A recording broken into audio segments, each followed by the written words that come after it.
Greetings, fellow investigators. Welcome to our video podcast, Into the Darkness, where my friends and I play the Call of Cthulhu role-playing game. I'm your host, Tom Rayleigh. We are running another short scenario from Reckoning of the Dead. Back in January, Noah Lloyd ran this game for us. Now we're running it. The scenario is Organism 46b. I will be the GM, and this is version 2. So without any further delay, let's begin our journey into the darkness. For a number of days, you have been on a ship bringing you to Antarctica from Melbourne, Australia. You arrive at Casey Station, which is right on the coast, and it's owned by Australia. From there, you are currently on a helicopter. You are flying 400 miles inland to a new designation, Camp Lake Carter, named after the lake that they want you to investigate. This is international territory, so it's not owned by anyone. The United States is hoping very much to claim the discovery of the lake. And you are currently on the helicopter flying. It's cold. This is Antarctica. It's sub-zero temperatures, but it is summer. So the sun never goes down at this point. Well, it just goes around and around and around in the sky. Do you guys want to talk about anything on your way? Role play some of the traveling. It's noisy. So does anybody have any idea about any information about this lake that they found? Not a lot of information. Some information that I have is there are others up there as well exploring. Okay, so we're not the initial group that's going in. Well, let's just say the others are not on our side. Ah. That's part of the reason I'm here. It's going to get that ugly. Have we got core samples yet? Have we, confirmed that there's an actual lake down there, or? The only thing that you know is the belief that there is a lake there is based on satellite photography. The camp, a crew has come out first to set up the camp, and that's all that's been done. So you will be the first scientist to arrive.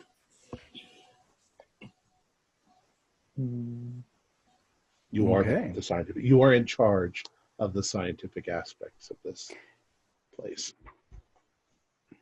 So other than photographs, there's not been any sort of geophysics or anything else that's been done on the site that we know of. No, which means we'll be the first ones to be able to take a look at those core samples.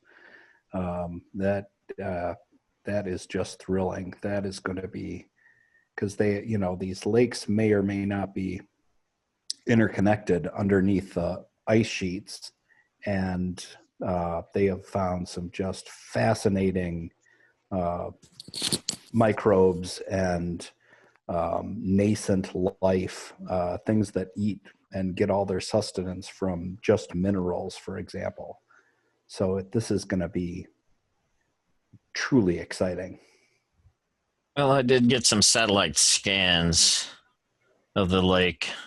It seems to be about 25 miles long and approximately about 15,000 feet below the surface. So we do have our work cut out for us. All right, you travel along, and as you round the side of a mountain, you dip down into a valley. Everything is white, of course, and up ahead of you, you can see the camp laid out. You do one quick circle around the camp so that you can see the layout. This is more or less what it looks like. As the helicopter goes to land on the helipad, you can see that there is a mess hall and kitchen, which the other end of it is the sleeping quarters. There are laboratories, there is a small machine shop, a latrine, and you can see the rig has been constructed. These are very large tent-like structures. They've got frameworks inside them that keep them rigid, but when the wind blows, and the wind always blows in Antarctica, you can hear the tent flapping. As your helicopter lands, and you are greeted by a number of people to help you with your things. A woman comes up, Rachel Davidson. She's the site manager. Gentlemen, please, if you'll follow me, I'll show you where your quarters will be, and then we can do an orientation in the mess hall. That'd be great. Looking forward to it. Lead on. I follow along. So you all follow her. You go into the mess hall first, and then down a central corridor to the sleeping quarters. There is enough room for each of you. And one thing that you notice is all of the, there are, I wouldn't call them tent flaps, they're like plastic windows. They're all closed, so that there is no light penetrating back into this part of the tent.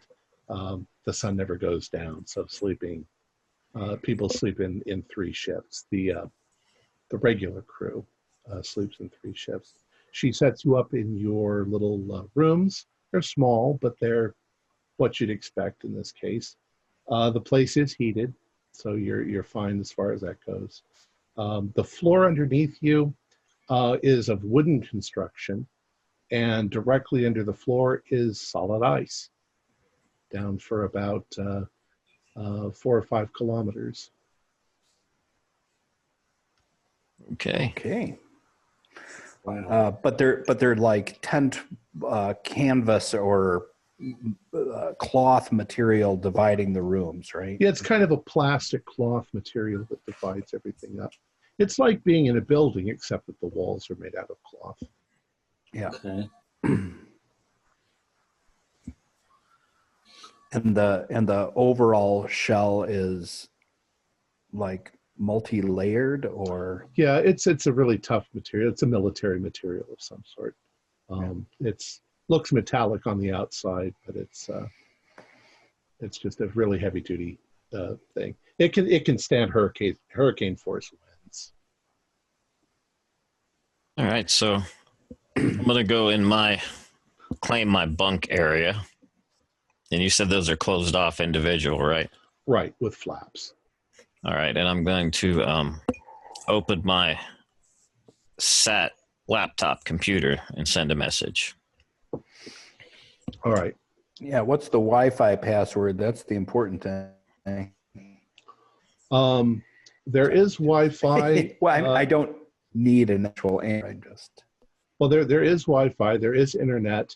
There is no. If you have cell phones, there's no satellite nearby that will pick up your cell phone.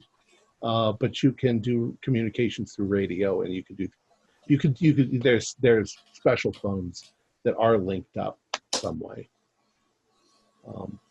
But your little handheld ones won't do it for you.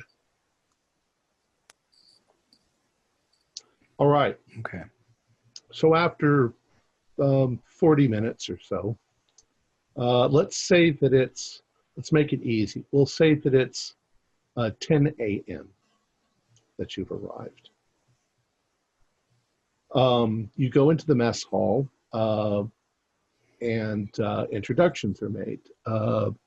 Rachel Davidson. My name is Rachel Davidson. I'm the camp manager. My experience is mostly with oil rigs and various drill sites. I'm also the manager of the drill site. We have Lauren. She points to Lauren. He is our engineer maintenance person. He can repair just about anything. We have Harry. He's in communications. And we have Tank. He's the cook. Tank also has medical experience, so he can fix you up if you're hurt. We have 9 roughnecks. The roughnecks work on the drill site. And we have 3 derrick hands. They pretty much set up on top of the derrick, and as they feed the pipes up to them, they screw them together, and they send them down as the drill progresses. She gives you details on the drill. The drill can dig about 105 feet per hour, 2,520 feet per day. It's estimated that it is going to take about 6 days to reach the lake. The drill itself uses bore and superheated water. It doesn't use any kind of oil lubricant. They've learned in the past that if you're going to penetrate into a pristine lake, it's best not to use oil to dig down to it. She says that previous attempts to reach deep lakes, the Volstock incident was a disaster, that the Russians got there first, but they used oil as lubricant and damaged the ecosystem. You have a lab. Let me bring the map up again.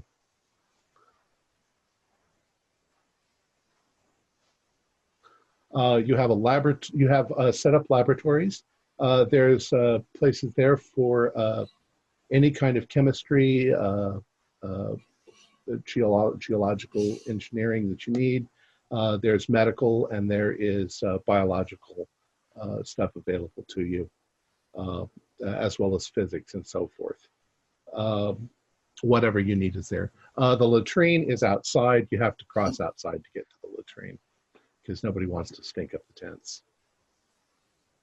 And we have a snowcat, though we don't really have much reason to use it.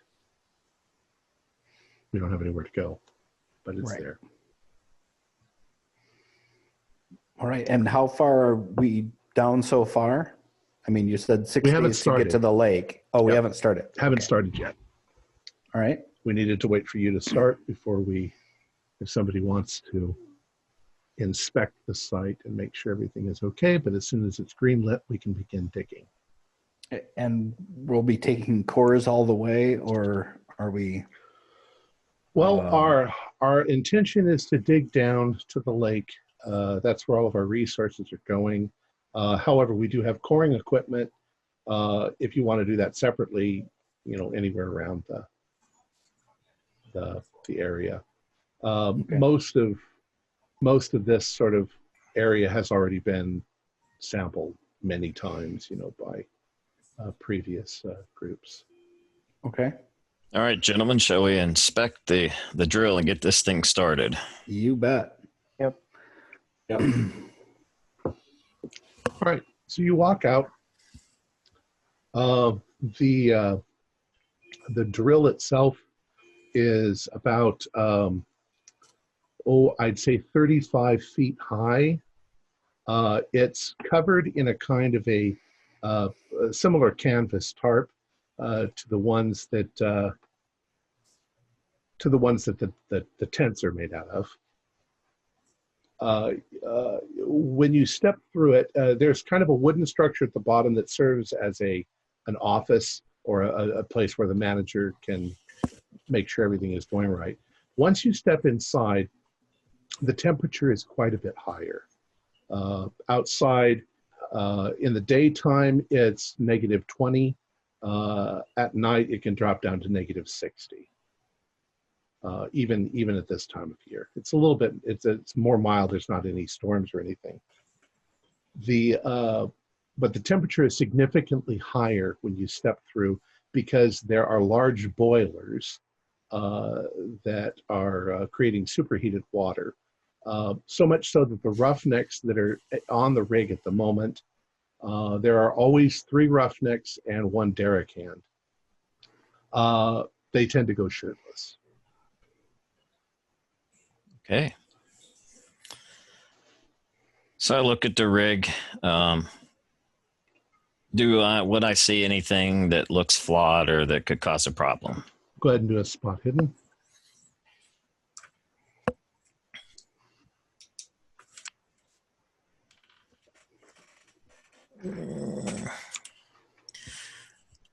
That would not make it.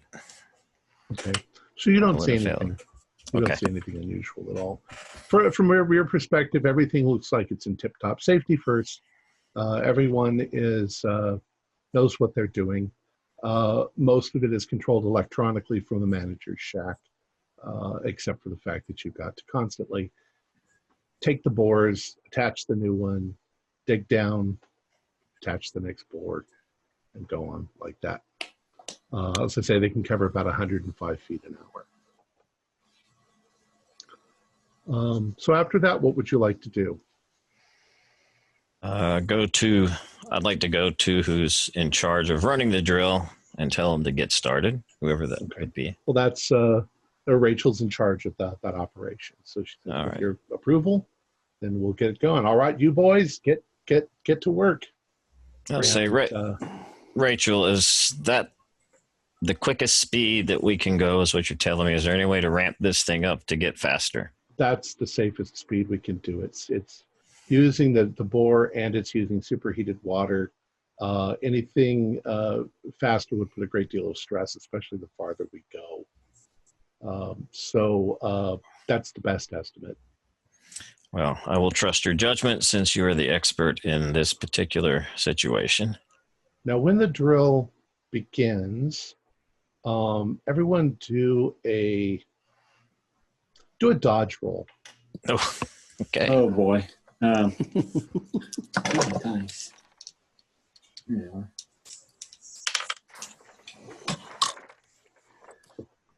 Hey, I passed that. 37 out of. Oh, yes. I fail. I passed with a 10. Ooh, 47 out of 45. My dodge is 45. That is, I fail. Okay. If you succeeded, you kind of anticipated what was about to happen, and you put your hands like this. Those of you who failed, when the drill starts, for the first couple of seconds, it throws little chips of ice all over the place. So you're bombarded. You don't take any damage, but That's you're annoying. startled. That figures since I'm new. I didn't know. Yeah. And the drill is going to drill down a certain depth, and then they'll start the pumps with the superheated water.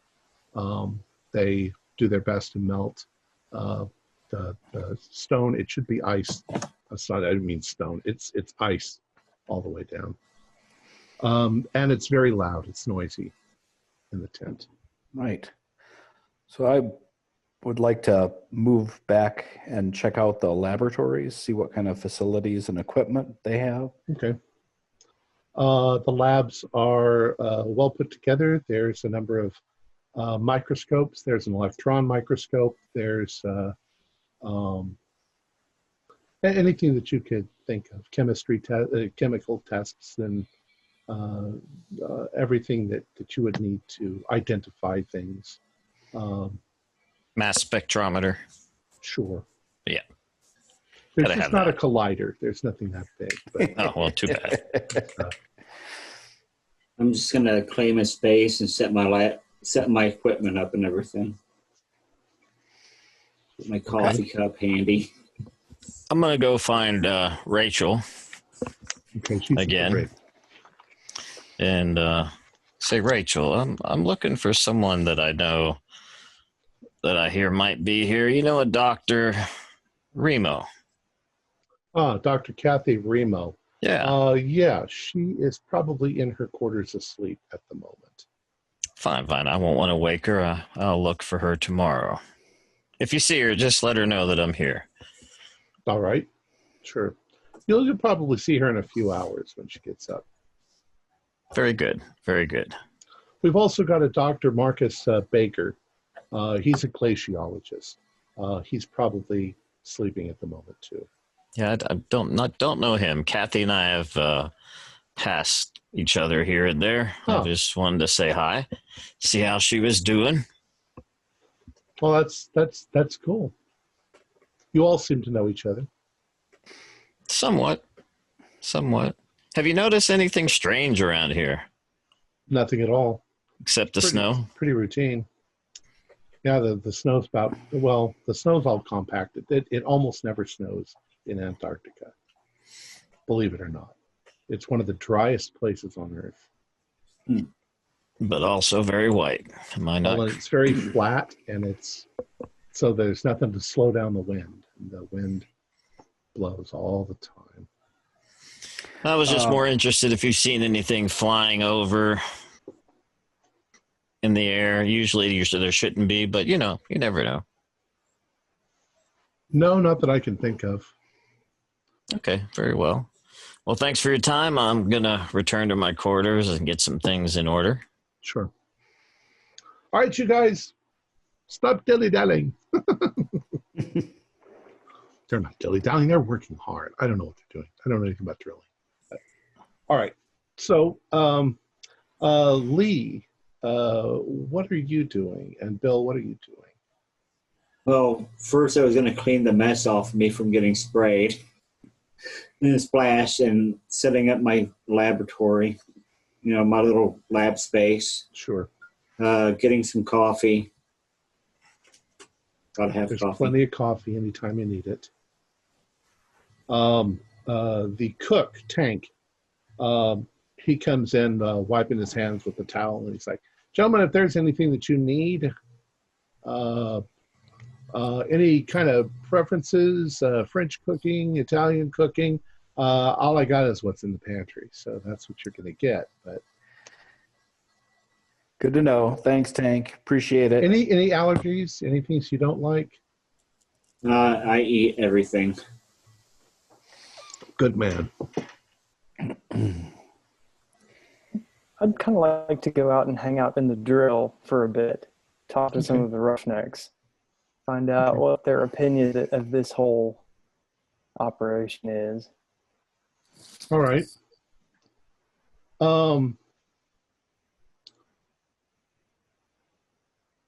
Do a luck check.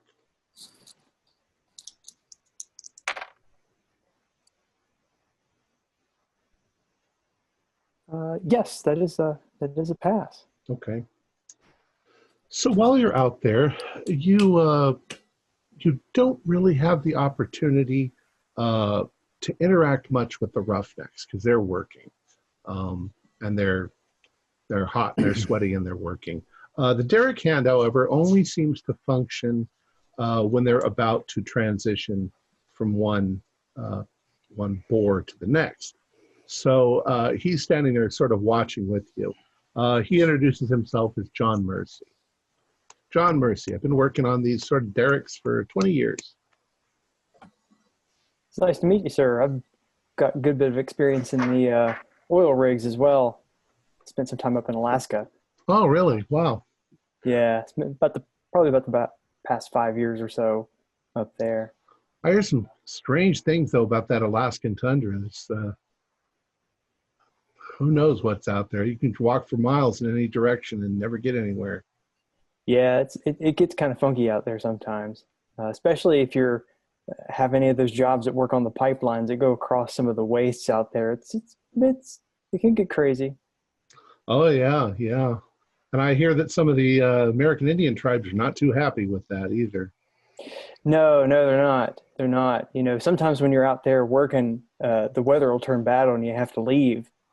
And you'll come back and find things have been kind of messed up a little bit. Sometimes they get pretty creative, and you just kind of have to laugh at what they've done to you. But it's okay. Well, they say that that it never snows or anything here, but I've never been any place where it doesn't snow with all this snow on the ground. It does seem kind of odd, doesn't it? Yeah, say it's ice for miles straight down. That's kind of amazing. Yes, it is. Oh, I'm not there.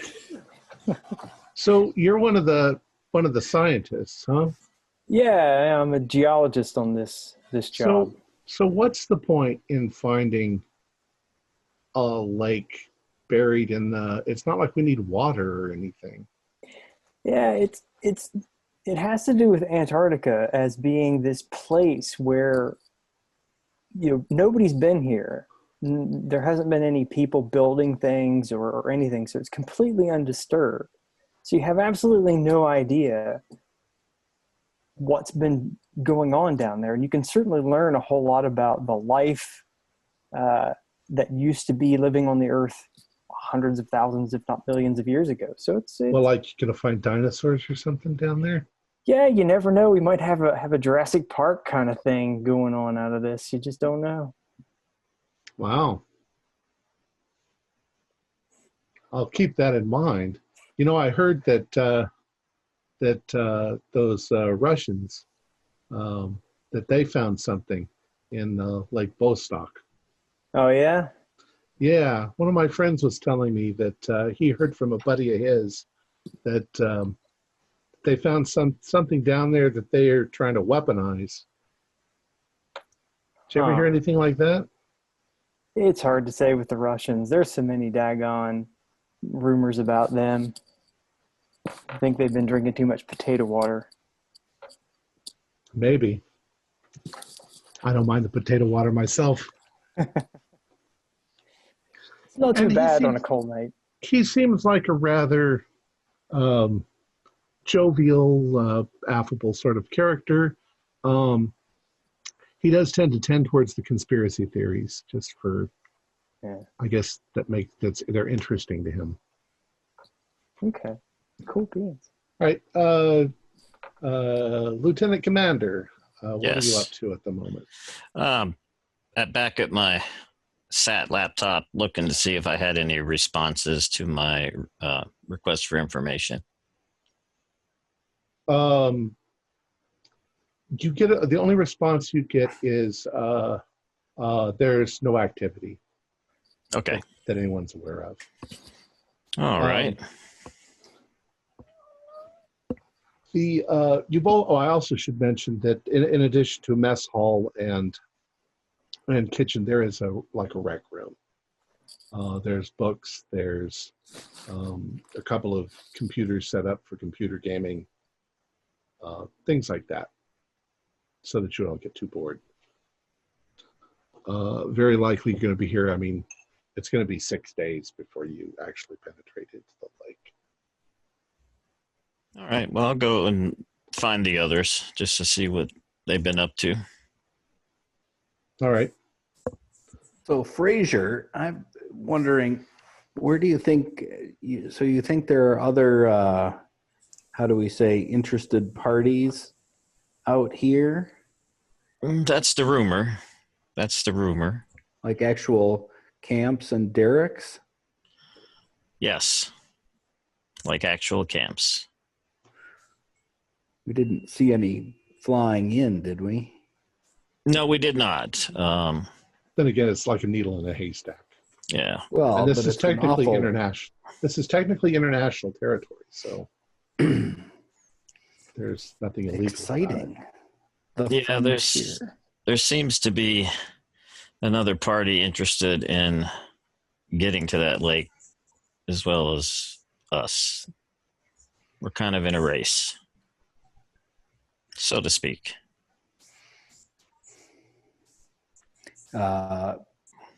Is your own specialty part of the interest in this? Is it something beyond? Because the studies of other subglacial lakes don't make for, international intrigue. I mean, except among scientists. What's No, this is going true. on? That is very true. I'm sure they have their scientific interests the same as we do. But I'm here to try and ensure that we get to it first and figure out what we have there. Well, and to sort of expand at least on what Dr. Tanner said, yeah, there's politics involved. And these kind of things have a lot of politics wrapped around them. But the scientists themselves are usually they're scientists. They don't care about politics. Right. It's the prestige of being the first one to discover something. I mean, I guess there's no harm. It's the Russians. Who else? Well, it could have been the Chinese. It could have been the No. Norwegians, for that In matter. this case, it's the Russians. And we just want to get there first and make our own scientific discovery before they get there and claim something or mess something else up like they have done in the past. Mm-hmm.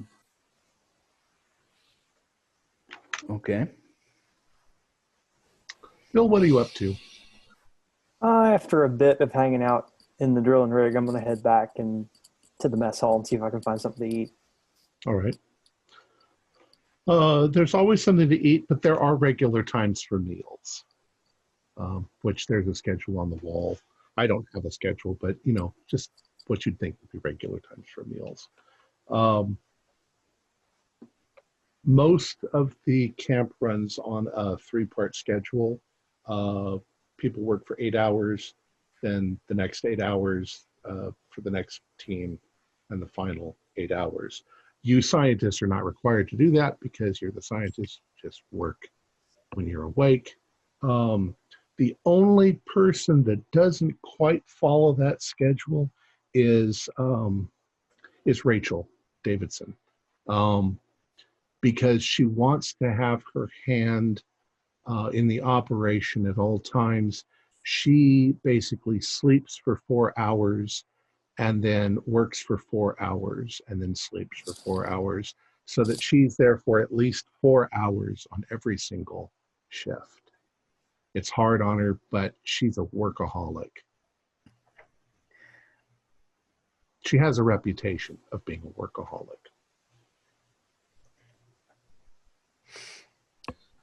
Yeah. Well, this sort of environment is perfect for that because there's always something to be done.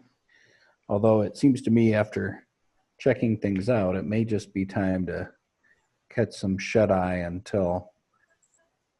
and relax until we start getting some samples. Well, Dr. Tanner, when we get back to our bunk rooms, I have a little something to warm us up for the evening. Take a little drink. Being from Scottish background, I have some of the best scotch you could get from Scotland. Outstanding. Nice. A weed tram sounds lovely. Oh, it does. Maybe we should gather the others and meet in the room. Yeah. There's no alcohol as part of the policy. They won't ship it out to you. However, there's quite a few people that have brought some with them. That's not that unusual. However, smoking is not allowed at the camp. Sure. I did bring a bottle of my finer scotch with me. Just one. Lagavulin. All right. I've got a whiskey collection downstairs. Ooh. I love whiskey. All right.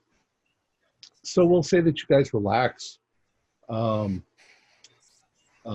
Your mental schedules are all kind of screwy because it's been a long trip, and now you're in a place. Once you cross the Arctic Circle, the sun's never gone down.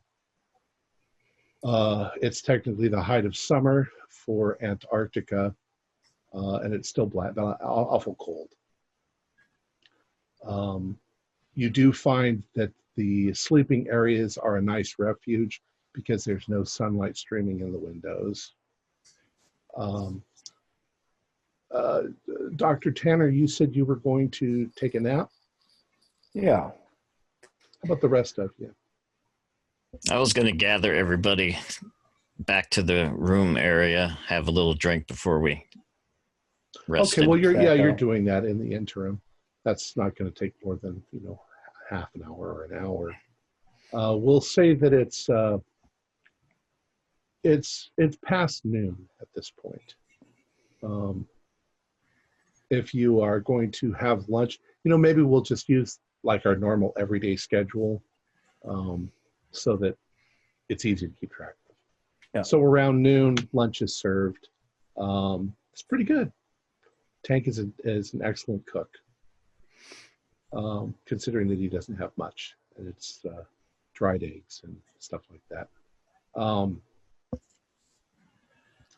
So let's say from 1 o'clock on, what are you all up to?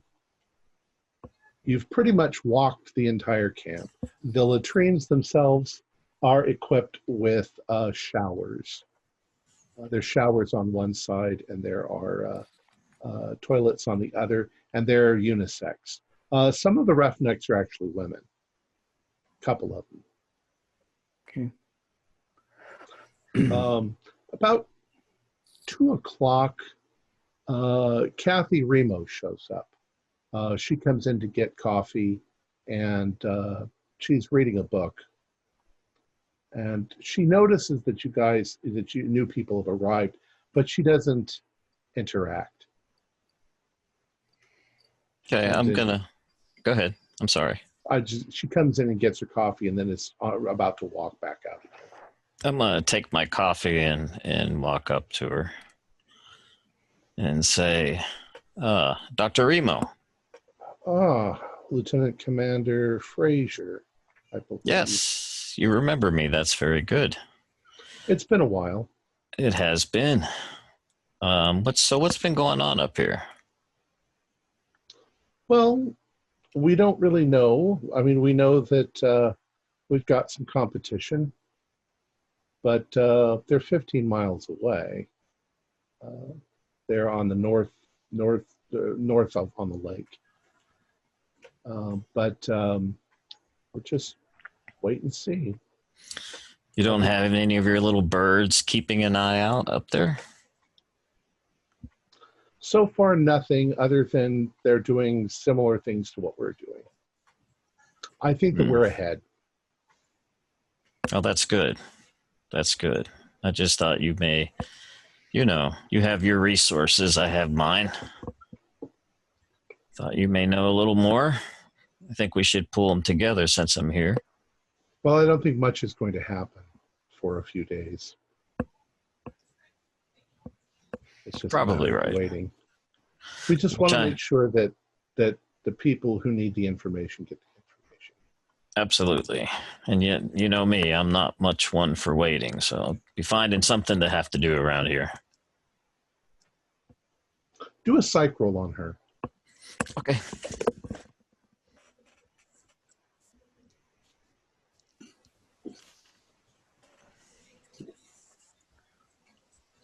Uh,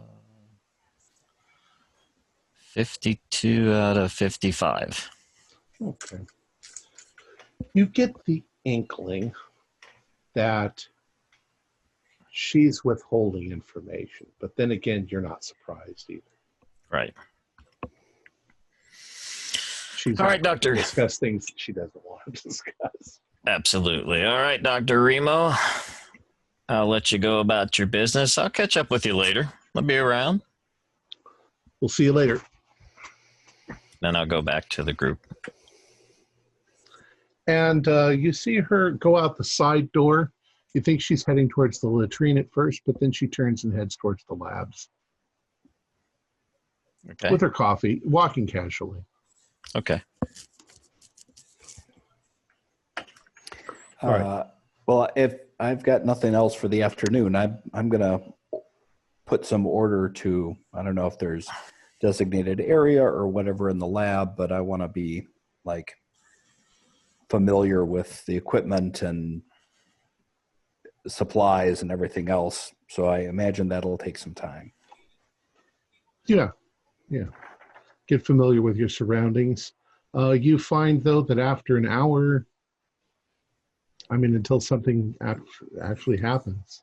Well, I brought There's this. not much. I brought along this great novel by H.P. Lovecraft called "The Mountains of the Madness," which I understand is traditionally read by most Antarctic expeditions just for fun. So hopefully one day they'll actually try. find that mountain range. So, gentlemen, what do you think of this place so far? Anything interesting? Anything stick out to you? Just a lot of ice and snow. There is Never that. seen so much ice. Dr. Tanner and I had a talk, and I'll let you guys in on it. We're in a little race to get to that lake. The Russians are trying to get to it as well. So, just some information I could share with you. So we just need to make sure this all runs as well as it can, and we all do what we have to do and get there first, kind of like the old space race. Mm-hmm. Yeah. But let's not lose track of the fact that the actual point is what we're going to find down there. And oh, believe me, I have not. Unique life forms. They just have some fascinating. Other lakes have yielded some fascinating results. I can't wait to see if we can't find some truly unique specimens. I agree totally. All right. So whatever you're doing, the day wears on. Around 6 p.m., you have the same odd feeling that you've had every day for a couple of days now, and that's that why isn't the sun going down? And then you remember where you are, and it's that disconcerting sort of feeling that by 8 o'clock, it's like it's still just as bright outside as it was at noon, but you are getting tired. Okay. You wanted to. Well, I take it we've eaten dinner since it's 8 o'clock. I'm just going to take a little stroll to clear my mind and probably head back to my bunk. Okay. There is an announcement, perhaps a little bit earlier, earlier before 8 o'clock, that they've reached 1,000 feet. Okay. Cool. 1,000 feet. In how many days? In one day. They should be able to do 2,520 feet per day. They're going to work 24 hours. There's always 3 Rev Roughnecks and 1 Derrican, so they take shifts.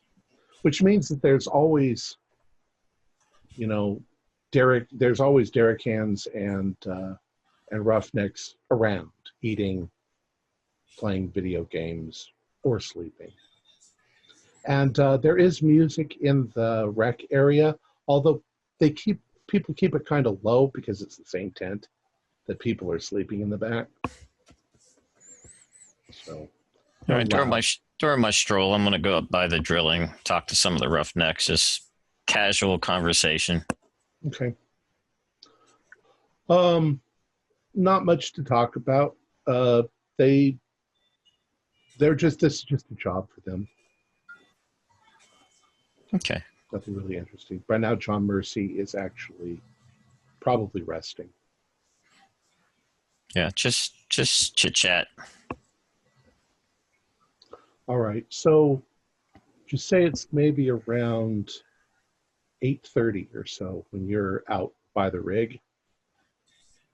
Dr. Tanner, Dr. Farnsworth, and actually Farnsworth and Harvey, what are you guys doing? Heading to bed. Yeah, I'm gonna browse the library and the rec room and find something and head back to the bunk. Okay. And Lee? I figured I'd go. I was curious about the drill, so I'd go out there and watch for a little bit, then head back to my bunk and get out a deck of cards and start doing magic tricks to entertain myself. So Lee, you're back in your bunk doing magic tricks. Bill, you're reading, and John, you've drifted off to sleep, and Lieutenant Commander Fraser, you are out by the rig, watching. It's not much to see. Everybody do let's call it everybody do a spot hidden check. It's not really spot hidden, but I'm going to use that roll. Call it a notice check. Oh, I failed by big. Oh, wow. 87. I got 42, and my spot hidden is 60. I rolled a 40 out of 60, so I passed. That's a regular pass. All right. And I'm sorry, Lieutenant Fraser, did you pass? No, I did not pass. Okay. Lieutenant Fraser, you're standing there, and the harmonics of the drill, the drill makes quite a bit of noise, and the boilers and the pumps, they make a lot of noise. So it's pretty loud where you are. So you don't really notice. But the other three, especially Lee and Bill, you start to notice a sound. It's kind of a high-pitched whining noise. And Dr. Tanner, it wakes you up. The geologists, however, they have some experience with drilling, and you realize that there's something wrong with the drill, that it sounds like they've hit something that's not ice. I drop my cards and run. I'm heading towards the drill. All right.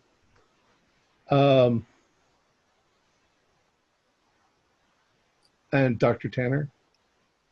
You jump up. Getting you don't up, know what yeah. it is. I'm getting up. What? Something's not right. But you can all now feel a slight vibration under the ground. Lieutenant Fraser, you suddenly realize that some of the rednecks are acting in a bit of a panic. And also, at this point in time, Rachel Davidson is on her sleep cycle, so she's not there. One of the roughnecks yells out, get away from the rig. Or he's yelling this to everybody. Away from the rig, away. All right, I'll start getting away from the rig, and I'll yell and say, what's wrong? We've hit something. And one of them starts scrambling for the manager's office to hit the stop thing. But before he can get to it, there's a loud cracking sound, a bang sound. Super boiling water comes gushing out of the borehole. One of the derrick hands is a little too close, and he gets doused in the front with the boiling water, and he immediately screams, turns around, runs outside, and sort of buries his arms in the snow. And something, a chunk of rock or something, comes flying out of the borehole. Do a dodge roll, Lieutenant Commander.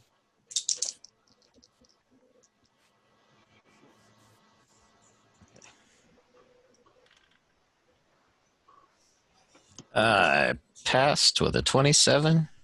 All right. You barely see this rock. Looks like it's a chunk, maybe 3 feet across. It comes whizzing out of that hole.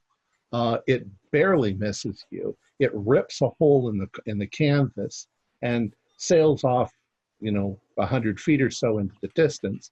One of the rednecks has grabbed you, is almost tackled you to the ground. But now the rig is off. The pumps are off. There's water that's spreading out. It's causing a lot of steam. And the rest of you see this as you come running out of the tents. All right. Well, let's take a look. Is there anything else going on inside the tent? Is there any other debris that came up with it? Well, the noise was extremely loud, so other people are coming out of the tent now too. Rachel has been awakened. She's on her way. While there's some debris, it looks like one of the boars, the last one down, is cracked. It's got a hairline crack. It can be replaced. There's plenty more, but it's going to take them about an hour. Plus, there's a big gaping hole in the canvas tarp. So it's going to be freezing cold in there unless they could patch that up. Well, they tend to that. I'm going to go look at this rock that just about took me out. All right. The rock is very unusual when you first look at it. It's frosty. It's obviously, it looks like maybe it was, oh, well, your lieutenant. It's a very odd shape. It's a sharp, broken piece of rock. So maybe it got broken off by something, by the drill itself when it hit. Bill and Lee and Dr. Tanner are joining you. This piece of rock is about maybe 3 feet long and vaguely football shaped, and it's maybe 1.5 feet in the middle. So it's kind of sharp on both ends, and it's obviously got fracture points where it looks like it was broken off of something. As an astrophysicist, I know I would be thinking if it was extraterrestrial, like a meteor that fell to Earth or not, that would be where my thought goes, just because of my background. We've got two geologists. What kind of rock do you think this is, guys? I Hard. bend down and I start looking at it, inspecting it. Well, at the moment, it's kind of covered in layers of frost. Okay. And it's cold outside, so it might be better to take it in and examine it. How big is All it? right. About 3 feet long, 1.5 feet in the middle, kind of sharp. It's not regular. It looks like a broken Awfully piece heavy. of something. Kind of heavy. I was thinking it that. would take at least two of you to lift it. It probably weighs 150 pounds or more. I'll help Bill lift it up. We can take it to the lab. Yeah. That would be the best place to take it. Our labs are set up there. All right. So you take it to the lab and you put it up on one of the tables. I'll assume that you put it in a kind of, examination tray. You start to take a look at it. It's got a dark bluish sheen to it. It's hot. It's hot because of the, when you break off a piece of rock like that, it goes flying. It's like a bullet. It gets heated up. But it very quickly begins to cool. It's fractured in an odd way. It seems like it might be crystalline. You won't be able to know for sure unless you actually do some analysis and some look at it through a microscope and see if you can identify what the substances are. It's got a metallic sheen to it. It definitely, almost like if you've ever seen, the geologists would know bismuth. Bismuth has a sort of a rainbowy, oily, that sort of oil slick look to it. Mm-hmm. And it's pretty heavy. And not immediately identifiable as anything. No, it's not anything that the geologists have seen immediately. You can't immediately identify it. Do we have access to something that detects radiation, like a Geiger counter or something? Yeah, you would have that. Because I would check that. So I'll get that and check it for any radiation. Okay. There doesn't seem to be any radiation at all. I feel better now. And I'll look at the geologist and say, well, guys, what do you think? Never seen anything like this before. I'm going to ship off a piece and to examine and analyze. You take your geologist pick and you find a sharp corner and you hit it and nothing happens. And you hit it again. You hit it harder and nothing happens. And you give it a good whack. Nothing happens. It's pretty hard. Well, that's odd, don't you think, gentlemen? It's very odd. What did it sound like when he hit it? Did it have any particular sound? Yeah, it kind of rang. You know, not really strongly, but it sounded like you were hitting, you know, a big chunk of metal. Do we have any, like, saws? Like diamond-bladed saws? Sure. So we might be able to cut a small chunk off of it? Yeah, you actually have a rig where you can slice pieces of the rock off. Yeah, let's give that a try and see if we can't get a section of it under the microscope. All right. So it takes you 15, 20 minutes to get it set, to get a piece of it set up. It's difficult because it's so big. But you start the saw, and you can see that the saw itself is grinding on the stone, but the sparks that are coming off of it are probably from your diamond wheel, not from the rock itself. Is it marking it at all? Not much, a little bit, barely. If you do a Mohs test on it for hardness, it's at least as hard as diamond. Wow. Well, so all we need's a little, right, to do some analysis on. Never quite seen anything like this. Geologists do a spot hidden. Okay. 25 out of 60. I got a 33 out of 60. All right. Both of you notice this pretty quickly, but the rock has a very unusual quality.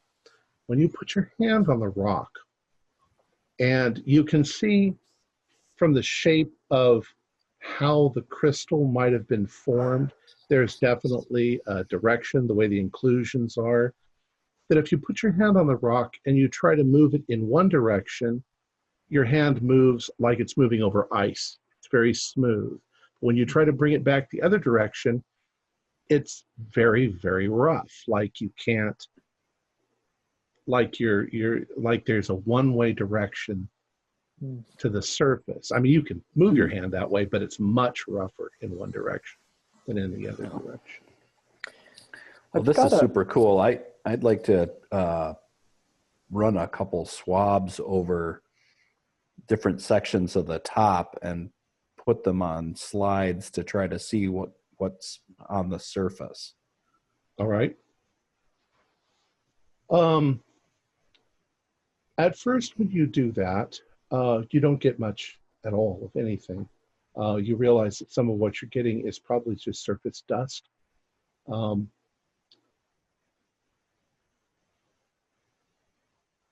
But after a bit, you begin to realize that the rock it's changing.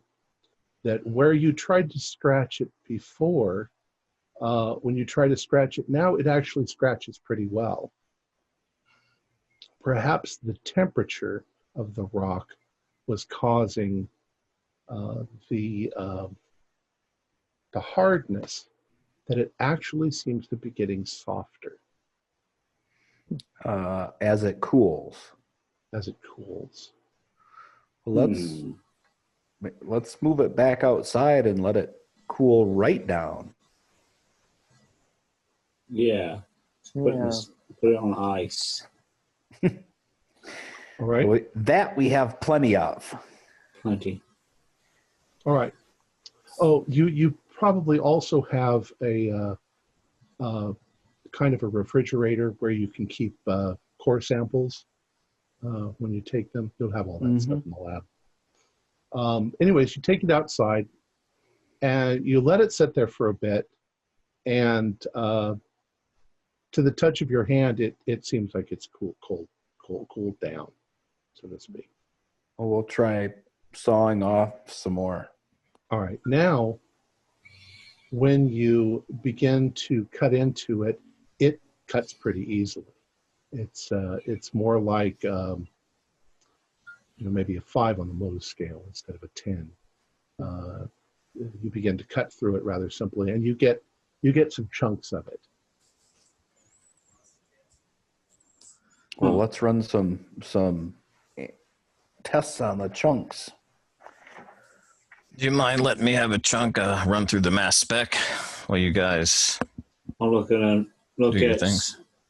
It on chunk under the microscope if we got more than one chunk. All right. So you're working on the mass spectrometer. Yes. You also do some basic chemistry tests on it. Acid doesn't seem to have much of an effect on it at all. Heating it up seems to return this sort of super hardness to it. But you also notice that in some cases friction also causes it to become very hard.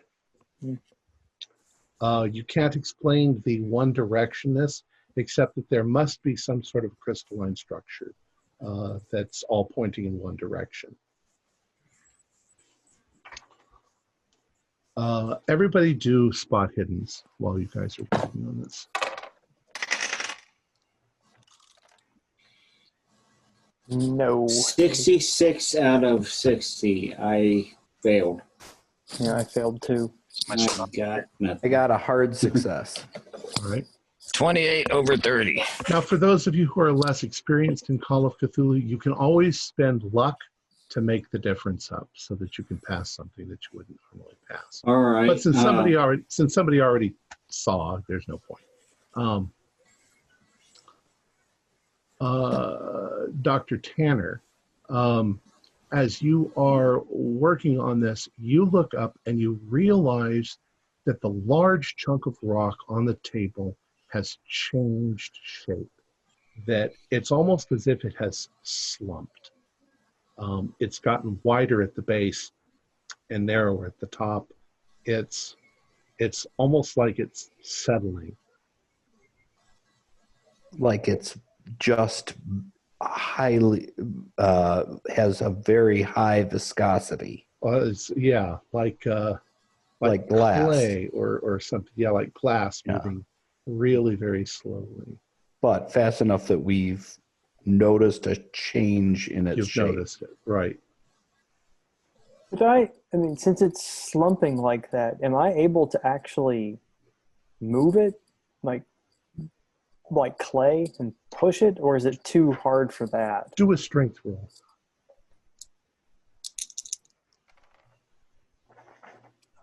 No, I failed that.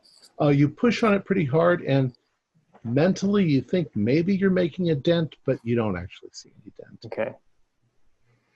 It remains pretty hard. Anything on the... Go ahead, sir. It does give you the impression that it's, like you say, like glass. It's extremely slow liquid. Anything on the mass spectrometer? The mass spectrometer shows that it is composed of at least 4 dozen different elements, and that there are a few things that are unidentifiable. It's mostly uh, silicon and some metal. I can't think of metal offhand. But That's fine. an odd metal, beryllium or something like that. So, gentlemen, this the spec mask is showing some things I've never seen.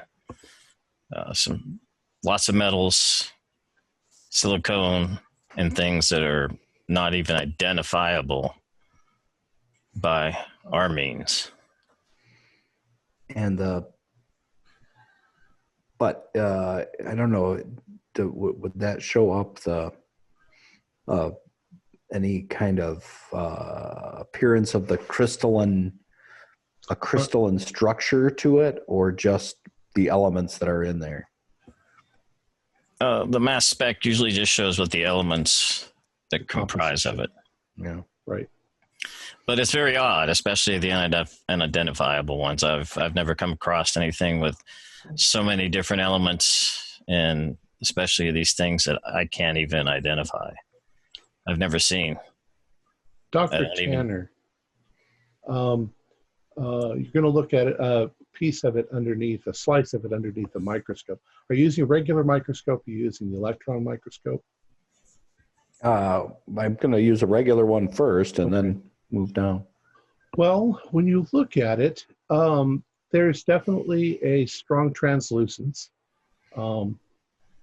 That the only reason why it looks dark blue is because there's a big chunk of it. But this thin, you can see light through it. And at first, as you're looking at it, because your microscope isn't that powerful,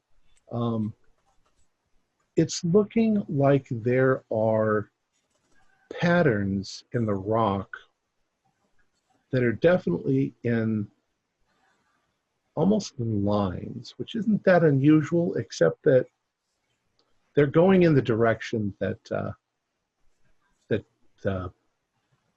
when you try to rub it, right, the way that it seems to go.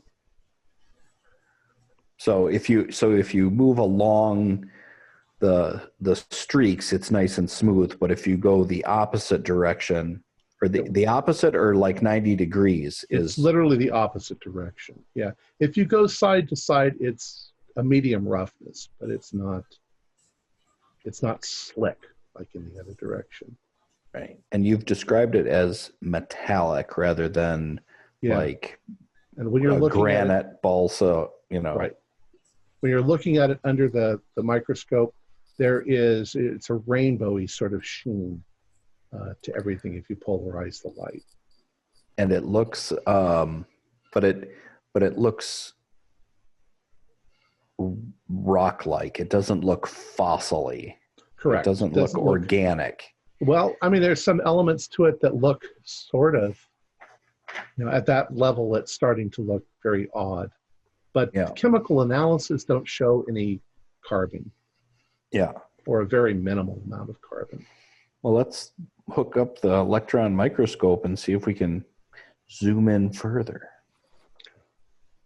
Well, you got to take a special sample for that, and that'll take you another 15 minutes. Now, it's probably going on, say, 10 p.m.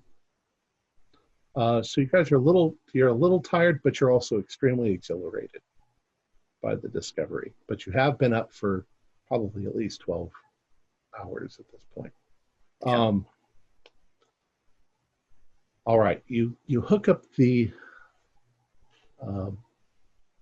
you hook up the electron microscope, and now my designations might be a little bit off, but at 200%, what you're starting to see are 200 times magnification.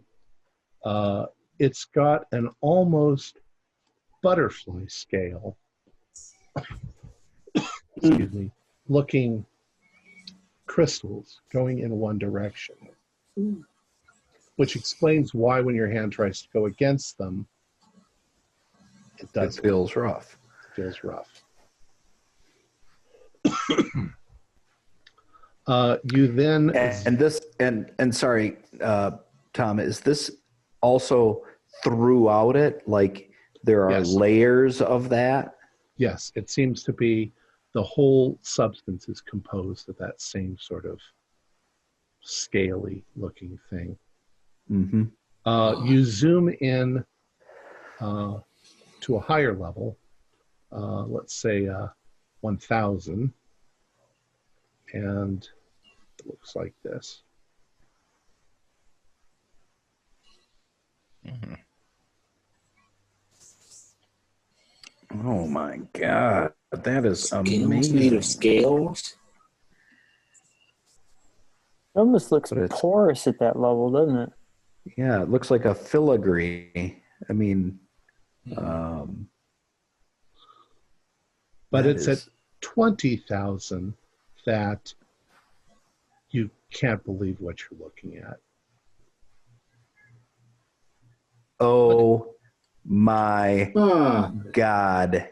I look at Is that that. Well, writing? Fraser, I think you just won your race. Yes. What do you guys make of that? I don't That looks like recognize them. writing. Yes. That looks like rating, indeed. So this thing was manufactured. What if this was actually part of something bigger? And Yep. it just broke off. That would be Well, that's that what would it be my looked like. guess. Gentlemen, Uh, I don't know if any of you know of any more about hieroglyphics and ancient writings, but the little that I know, I don't recognize that at all. No, that didn't look like any language I'm familiar with. Me neither. I mean, it's not my specialty, but I have been around and seen and studied a little on my own. I've never seen anything that looked like that.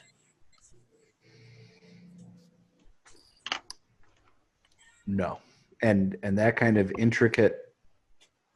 I mean that's almost molecular size, if I'm not mistaken. Yeah. I mean that we're talking about nanotechnology here, Mm-hmm. So, a massive scale. coming from an ancient time, probably not. Probably not. They wouldn't or have the technology probably, to do that. unless we just don't know about it.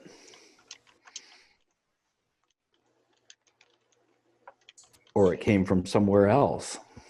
Well, that's my suspect, of Possible. course, and my study. But, and we'd have to ask the glaciologist. But if they were 1,000 feet down when they hit this thing, how old is that? Good question. Well, wouldn't one of you geologists have an idea? Yeah, I mean, Antarctica is extremely old. I mean, it goes back to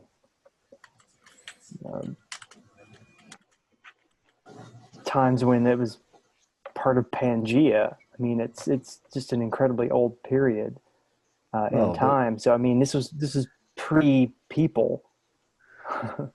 Yeah, well, the lake you would estimate at least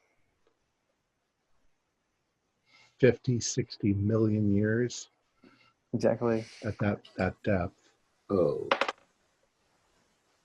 Right, but we're only 1,000 feet down. So, I mean, even presuming it landed and didn't, I mean, if it fell to Earth, for example, it could have been and just landed. It would take a while to cover up to 1,000 feet in the desert that's Antarctica. Yes, and there was a time, ancient time, where a map was discovered of this area when it wasn't covered with ice. It could have happened then. John, are you able to take a picture with that microscope of those markings? Yes. Yep, sure. Could you take one for me, please? You bet. And conveniently, it has the scale right next right on the photo. Very good. I'll see what else I can find out about this. But I think we're on the right track. Okay, so we've got a material that could be manufactured that is changing shape as it cools.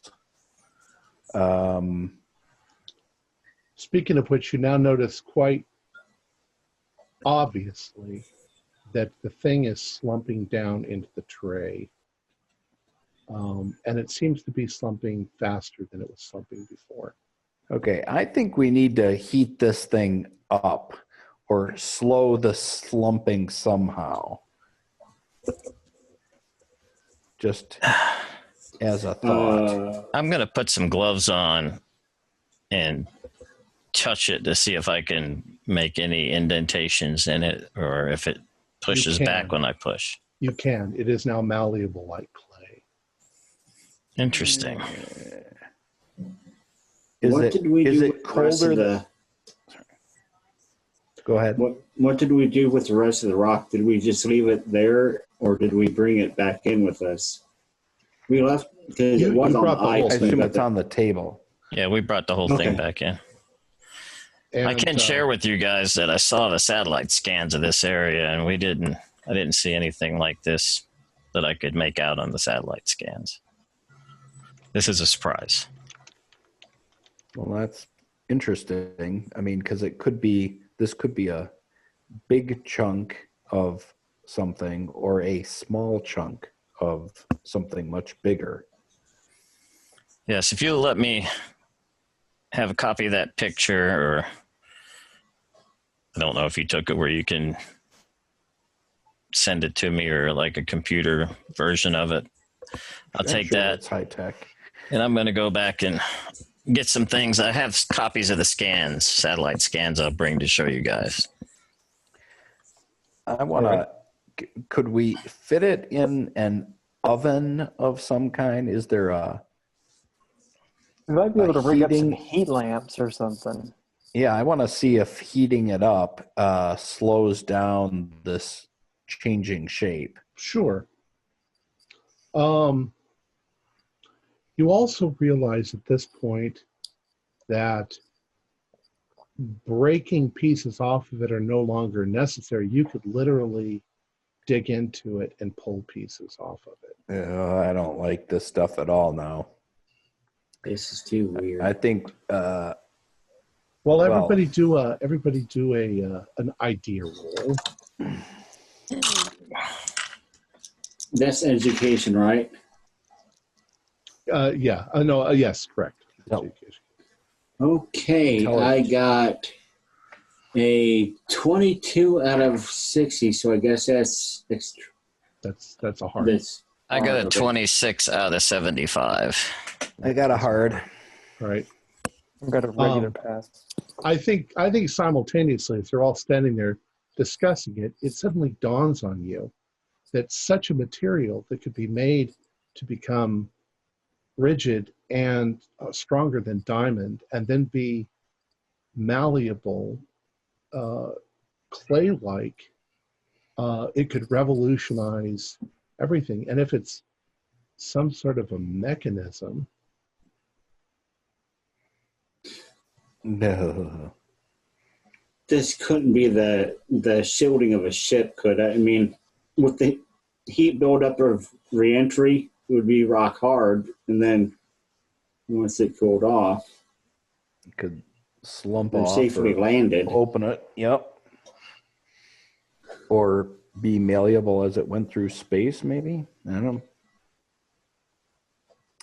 Well, you would know that there are colloidal substances that are soft and putty-like until you hit them, and then they become hard. And they use them in cutting material. It's literally like a squirt gun, but when it comes out of the squirt gun, it's hard like diamond, and then it becomes liquid once it passes through. Pumps around to do it again. Becomes hard when it goes through the nozzle. This is something similar, but way harder, and obviously manufactured by someone. So I'm gonna go ahead. No, I was just gonna. I want to take one of the little samples and see if it reattaches. Like All right. clay. It in fact does. When you put it up against the other, it immediately begins to reintegrate.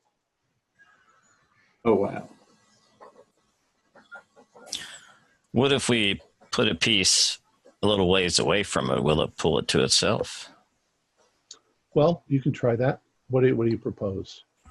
I'm gonna take a small piece and I don't know, move it about 3 inches away just to see what happens. Okay. Both pieces continue to slump, but they don't seem to move towards one another.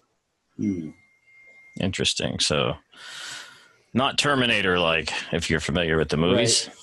Right. Not like Mercury. All right, I'm gonna send this picture off. I'll be back with those scans. Be just a couple minutes. I want to head back and do that. Set up some heaters and see if that slows the slumping at all. All right. Lee and Bill, do you want to do anything? Yeah, I'm wondering if the writing or the scale-like structure is still visible when it's really, really soft. I mean, we looked at it when it was harder and we saw it. So would it be as defined soft? If you take a small piece that's squishy and you place it in the electron microscope, it looks exactly the same. So even the writing is just as defined. Right. And as you're looking at it, do a spot hidden for me.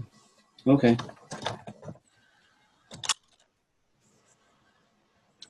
That's 32 out of 60. So, yeah. Okay. As you're looking at it under the electron microscope, you see the same structures before. It twitches. This thing just moved. Oh, no. No. Get those heaters on it. No. Turn them up. Now, the way the electron microscope, you're bombarding it with electrons. So you had a rather large chunk in earlier, but this time it was a small chunk, and it seems to have reacted in some way to being bombarded with I'd like to take a small piece, whether a newly pulled one or one of the other samples we have, and put it on like an anvil and strike it. Okay. Now that you've thrown that idea at me. Okay. Is that enough kinetic energy that it What are you going to strike it changes with? temperature? Hammer, ball peen hammer. Let's say you take a piece of it about the size of a fist. Yeah. It's a piece that you can actually mold in your hand. Yeah. You set it on the anvil. You Yeah. take your little hammer and you whack it. And it absolutely does not deform in the slightest. It becomes hard as rock. Does it change temperature? No. Huh. And I will have sent a message to my command on what we found with the picture and have come back with the scans if they want to look at them. Okay. So Lieutenant Commander Frazier shows you the scans, and this is what at least the initial scan looks like. You can see where Camp Lake Carter is and where the lake is laid out. I would like the geologists to do a spot hidden roll. Okay. I don't see anything. I got a 91. I got a regular pass, 48 out of 60. Okay. Bill, you're looking at the map, and nothing in the map looks that remarkable. You can see various surface features around the area.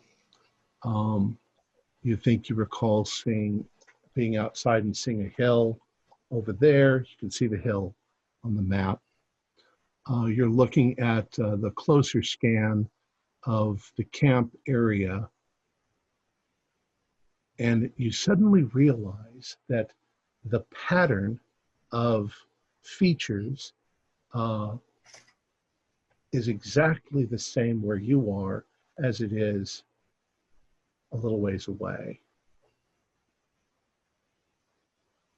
And that the pattern of features where you are cuts off rather abruptly. Your conclusion is that the satellite image has been altered.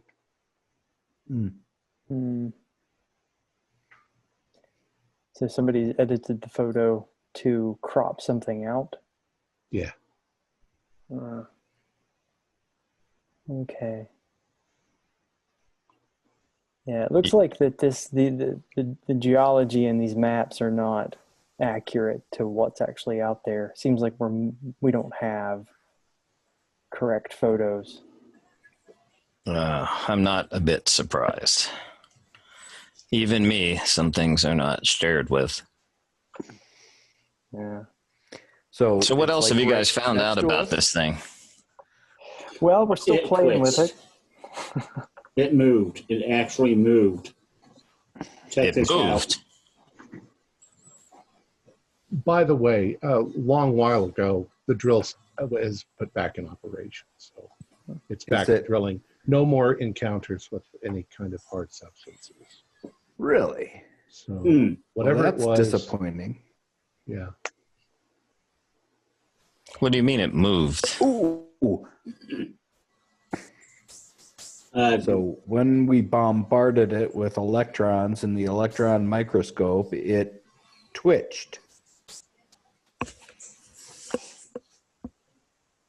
Can we set it up on the table and like hit it with some lasers?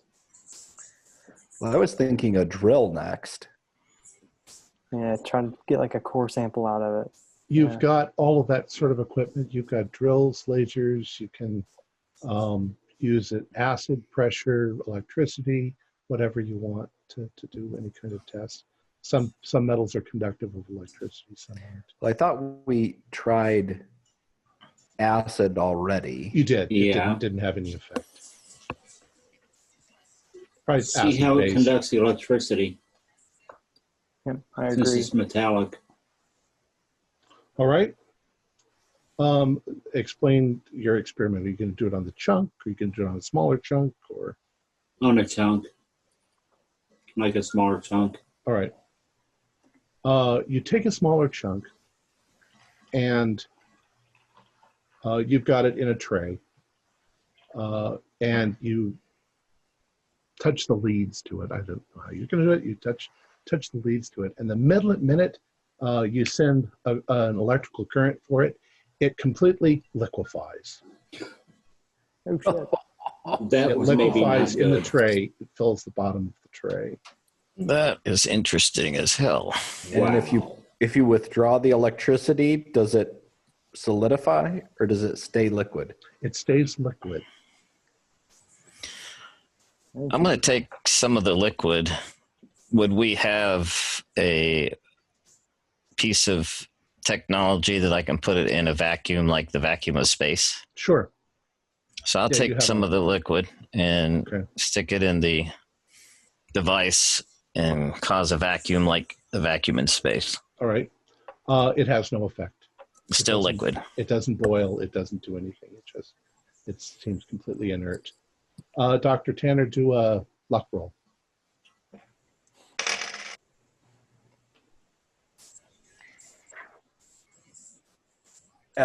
No way. Okay. How about Lee and Bill? You also do luck rolls. Luck rolls, all right. I got a 1. Oh, Wow. wow. That beats my 28. Well, Wow. Lee, you find you're incredibly fascinated by this whole thing. You shock the liquid with the same leads again, Okay. and at first you don't think anything changed, except then you realize that the liquid is now completely solidified. In fact, you can flip it out, and it's now a perfectly flat piece of the substance. Oh, look what I did. That's Wow. cool. Does it still have the property of being smooth in one direction and sharp on the other? Yeah. Hmm. Even In though fact, it looks you can kind of tell that. We won't go into all the details of electricity, but positive to negative. It seems like whichever direction the electricity is flowing is the direction that it is smooth in. Mhm. Wow. Okay, Well, so this stuff is super cool. I want to zap it again and try to get, if it liquefies, I want to see what the liquid looks like under the electron microscope, see if it still has writing. All right.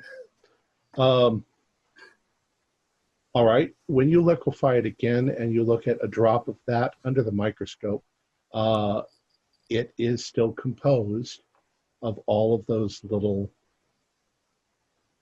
scale-like things. They're just moving and flowing like water, like liquid. But they all Do still you seem to see be this? close together. They're translucent. You can see through them. Is it twitching like the last time? It was more putty-like? Not in a regular microscope, no. Oh, I meant the electron microscope. Oh, yeah. Yeah, it doesn't stay still now that it's in liquid form. What does that look like? Is it It looks like if you've ever seen a natural nest of bees, the globule looks like 1,000 little scales that all seem to be moving in unison as if they were a liquid, but they're all, when you said nanites, it kind of makes you think that way. What if this isn't a liquid, that it's a bunch of nanites? How much electricity did Lee put through it? Was it like a lot of electricity, or was Not it like really. a 9-volt battery or something? Yeah, not much more than a few volts, maybe 30 volts. Because I'm thinking that if you hit it with maybe just a tiny little bit of electricity, then maybe you might be able to control the fluidity of the substance. Instead of it going completely liquid, you could get like a semi. I don't know. I'm just talking out loud. You're going to try and use the electricity in different increments to see if you can get some control over what happens to it. All right. Interesting experiment. Do a luck roll. And how much of the substance are you working on? I would say probably about the size of a golf ball. Okay. Roughly. I rolled extremely well. I rolled a 4. Well, as long as there's no interruption in the electricity, the first jolt of electricity liquefies it. If you slowly bring down the electricity or raise it back up again, it remains liquid. If you take the wire out of it and let it sit there and then shock it again, it reverts to solid. So it seems to be a switch that goes from solid to liquid to solid to liquid. Okay. However, if you start ramping up the electricity instead of slowing it down, you start to hear a rattling noise as the little tray that you're working in sort of vibrates. And all of a sudden, this globule that you have reaches up tentacle-like, and begins sort of probing around like this. Scares the fuck out of you. Do a sanity roll. Oh, No way. Oh no, yeah. sanity time. Oh, I failed that. I failed that. 75. Oh, me too. That- Yeah, 72. My sanity is 50. and mine's 40. If you passed, I passed. If you passed, take one hit point of or one sanity point of damage. If you failed, roll an intelligence roll. Where's my pencil? 18. I actually passed Okay. out of 60.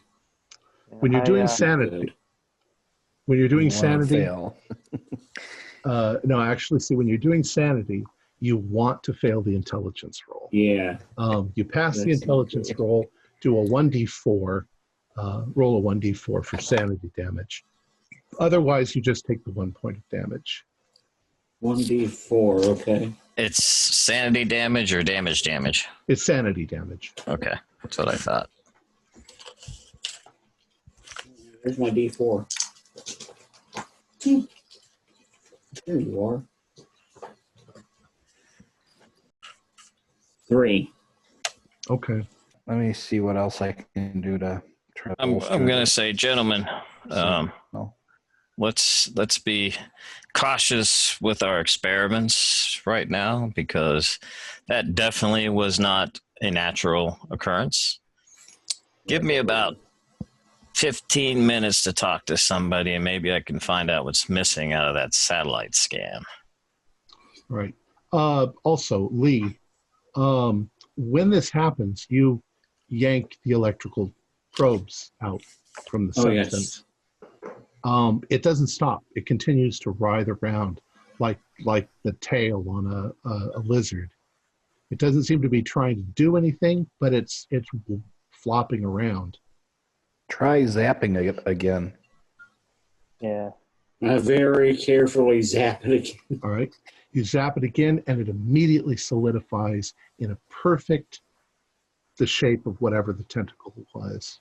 Phew.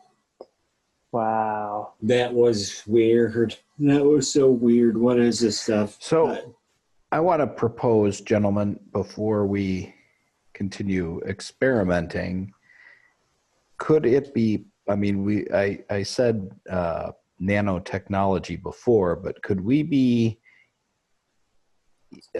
obviously dealing with something that is made up of many little things? It sure looks like it. Yeah, that was my theory behind putting electricity through it at different levels to see if it could be controlled, and if it could, then potentially the whole nanotechnology might actually be what this might actually be. But Did we ever take the thing's temperature to see if it's colder than room temperature or warmer than room temperature or something like that? To answer the question, it seems to be just standard room temperature. That's Okay. not colder or hotter.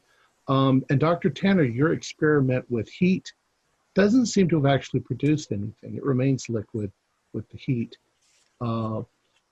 Your conclusion would be that it's really shock. It was the shock of getting snapped off and thrown up the tube that made it so hard. Right. The getting struck like with the hammer was what did it. And that the warmth of the room may have in fact softened it.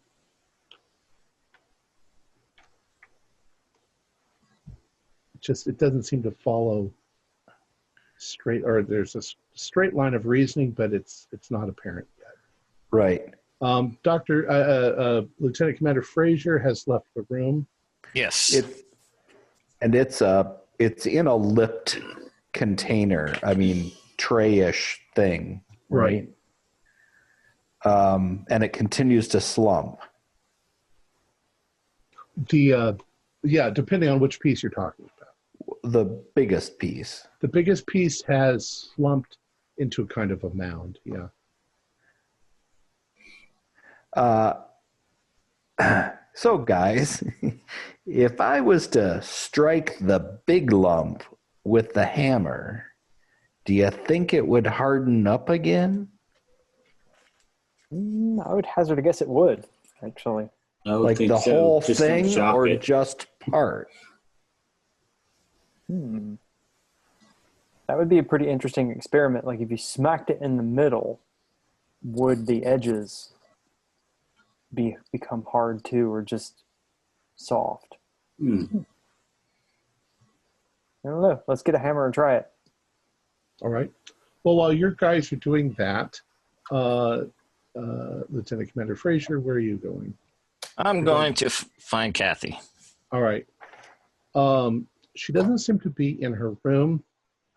You look around for her, and eventually you find her out near the machine shop, smoking a cigarette. All right, I'm going to go up to her.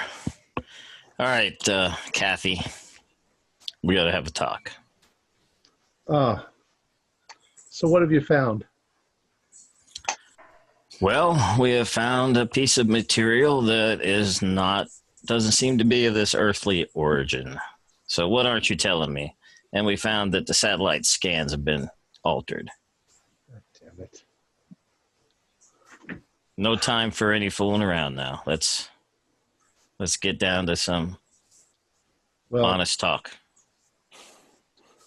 The scientists are here to observe the lake to find out what they need to do. But, you know, the government has alternative reasons. We chose the site because there's something down there. And Yeah, I know why I'm we here. want to know what it is. We want to know before the Russians do. Right. I know I was sent, but I wasn't told about something like we found here. Apparently, something was known more than I was let in on because the scans were altered. Well, apparently the Russians found something in Lake Bolstock. And they seemed awfully interested in this area as well. So that's why we got here first. So what part of the satellite image was altered, and what did you see there?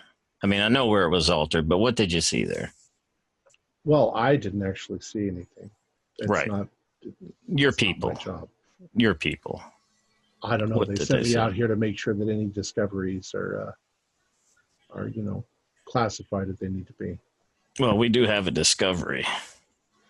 And the fellows I'm with are in there doing their tests, and I can tell you this is a very odd substance. Well, let the scientists do their job, and it's not like there's anybody who can walk in the camp and take whatever they're working on. That's not what concerns me, Kathy. I was sent to see if this was something we could weaponize. And if it's something we can weaponize, I don't want these guys like blowing us all up off the map. I need to know a little more information that I'm sure you have. No, I don't have any. That's the reason why you're here, is to make the discovery. We don't know what the fuck it is. We didn't even know there was anything there for sure. Well, then why was the satellite image altered so that we couldn't see that? Well, that I don't know. Apparently they knew there was something down there. Is that something you can find out? I mean, all we're going to find out is that there's something down there. If they don't know what it is, how could they know? That's what you guys are here to find out. Well, I'm kind of curious how large this thing is. We just have a chunk of it. I'll see what I can find out. I'd appreciate it if you could let me know. But you know that they're just as closed-mouthed with me as they are with anyone. Everything's on a need-to-know basis. This I know, and I guess I didn't need to know that there was something else there besides the lake. Cigarette? Yeah, sure. I don't smoke, by the way. These are just pieces of roll. Well, you let me know what you find out. I'm going to go back and make sure these good men don't kill themselves. I'll let you know what I can. You know how it works. Unfortunately, I do know. I did send some images off to command. There was actually some writing on this thing at a microscopic level. that I've never seen. More along the lines of some kind of hieroglyph, but nothing I'm aware of. I'd like to see those scans, if you don't mind. Show her the picture. Don't send anything off until I look through it. I'll show her the picture, but I'm not going to give it to her. All right.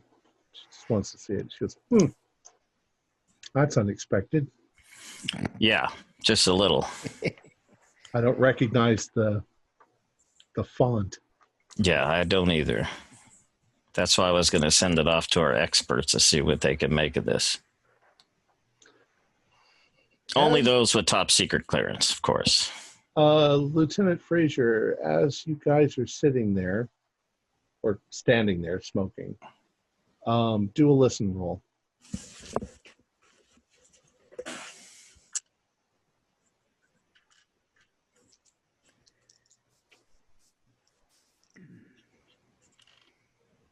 Nope. Didn't pass. Okay. But I could spend luck points, right? You can. I'm going to spend 10 luck points to pass. Okay. There are two noises that are fairly constant here. You can hear the wind, and you can hear the pump and the drill rig going. But you suddenly notice a more even, grindy sort of noise getting louder in the distance. Sounds like a couple of trucks or snowcats that are approaching.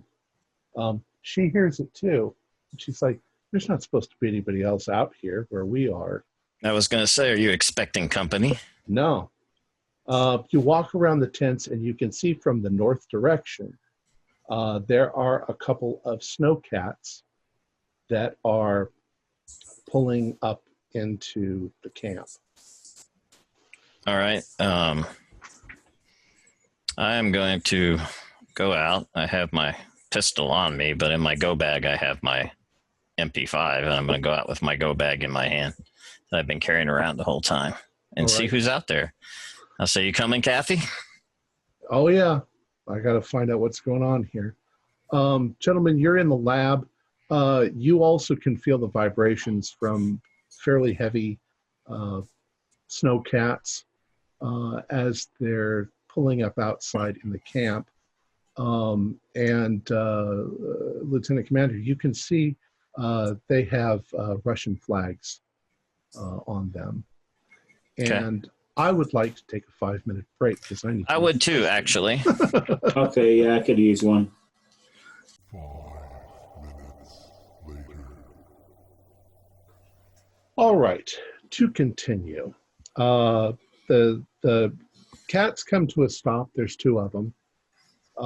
They've got trailers that have equipment, obviously disassembled in the backs of them.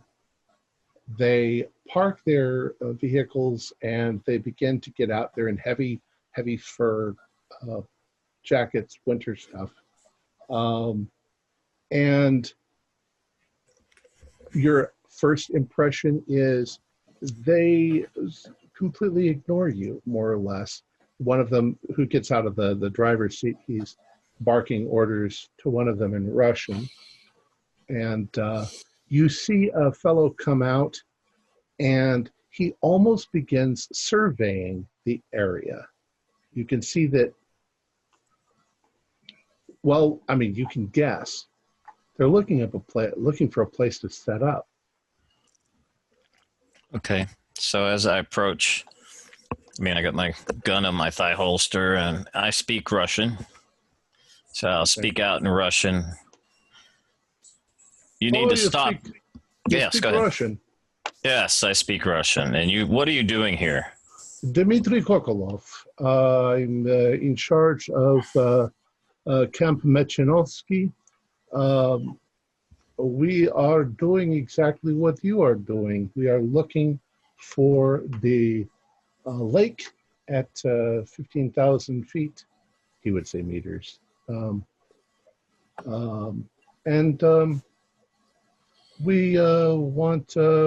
relocating to a better position. Well, you can't relocate here. This is international territory. We can relocate anywhere we want. Not where we have set up. This is under the American government. 100 yards right over there. Not a big deal. Well, what's wrong with the camp where you were at? What's her name? Kathy Remo becomes rather authoritarian. She says, no, you can't set up anywhere near here. We don't want to be able to see you. The current situation between our two governments is not exactly very good. We need you to go back where you came from. He's like, I'm sorry, that's not what's going to happen. You want to bring it up with your people back home? Oh, there's nothing you can do about it. Well, there is some things we can do about it. You don't want to start some sort of international incident, do you? We're in the middle of nowhere. Things happen. People disappear. Is that a threat? No, just an observation. Look, there is no point in fighting over this. We are scientists. We are interested in the science. Unless you know of something else that you might be interested in besides science. You look military. I am. I'm here to protect this American base. We promise we will not do anything to harm anyone in your camp. Very fine, but you don't need to be this close. We would like you to be further away, as the lady said. We don't want to have to see you. You should not have to see us. And you'll still be further away from your camp. What was it, 15 miles north of here? Ah, so you know that we have a camp there. Yes. It is not as productive a camp as we would find over here. Okay. But we don't want you within a mile of us. Ah, look. What's a mile? Or in your terms, a couple kilometers. It is not going to be a mile from Lake here. stretches far to the north. This is the place where we want to be, and we don't really have any reason that we would have to listen to you. If you do anything, it's going to be considered an international incident. Well, this is correct. And we would not want an international incident, would we? Look, why don't we all just be friends and try to get along? Discovery is not truly owned by anyone, is it? It is not. But this is an American base at this point. Yes. You Americans think that you own everything in the world. Only where we're at.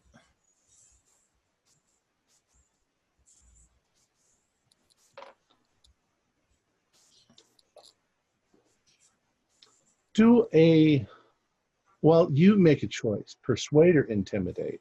Ooh, okay, let me see.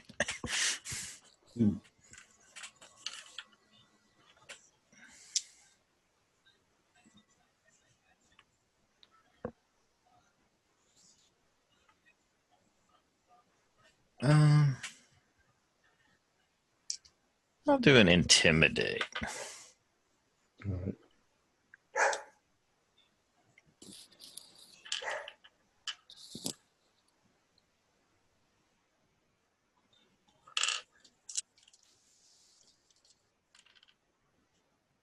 Oh yeah, I passed with 13. My intimidation is, I just saw it, All right, you passed. is 40. Look, my friend. Let's discuss this privately. Are you in charge here? Are you the one in charge? She's in charge of the rig, but yes, I'm in charge of everything else. Rachel's not here. Oh, yes, I'm in charge. Come, let's talk. Sure. So, you guys walk off. Kathy Remo gives you a look like she wants to know what's going on, but he wants to talk to you privately. Look, my friend, you probably know as much as I do why we need to be here. You have seen the satellite images, have you not? I have. Well, while we have satellite images as well, we feel that we have a need. Look, what I can do, considering the situation, we will set up 600 feet over there. That's what, 2 football fields. We shouldn't even interact with one another, but there's really no need. This is a matter of discovery. You were here first. You will, no doubt, take credit for the discovery, but we cannot simply stand by and give it to you. We have to look for ourselves. Yeah, I'm ordered by my government. I have no choice in this. I understand orders. They've given us the place where we have to be. They would like us to be directly on top where you are, but we'll settle for 600 feet considering. I believe 600 feet would be acceptable for me, as long as your people stay on your side, and we'll keep our people on here. Well, perhaps we can simply be friends. We can perhaps, we aren't like you. We allow alcohol in our camps. They probably don't, but whatever. We have vodka. You have vodka and I have scotch. Scotch. I like scotch. The finest they make in Scotland. Maybe we can have a drink after you get things set up. You spend maybe 10 more minutes talking to him. He seems like,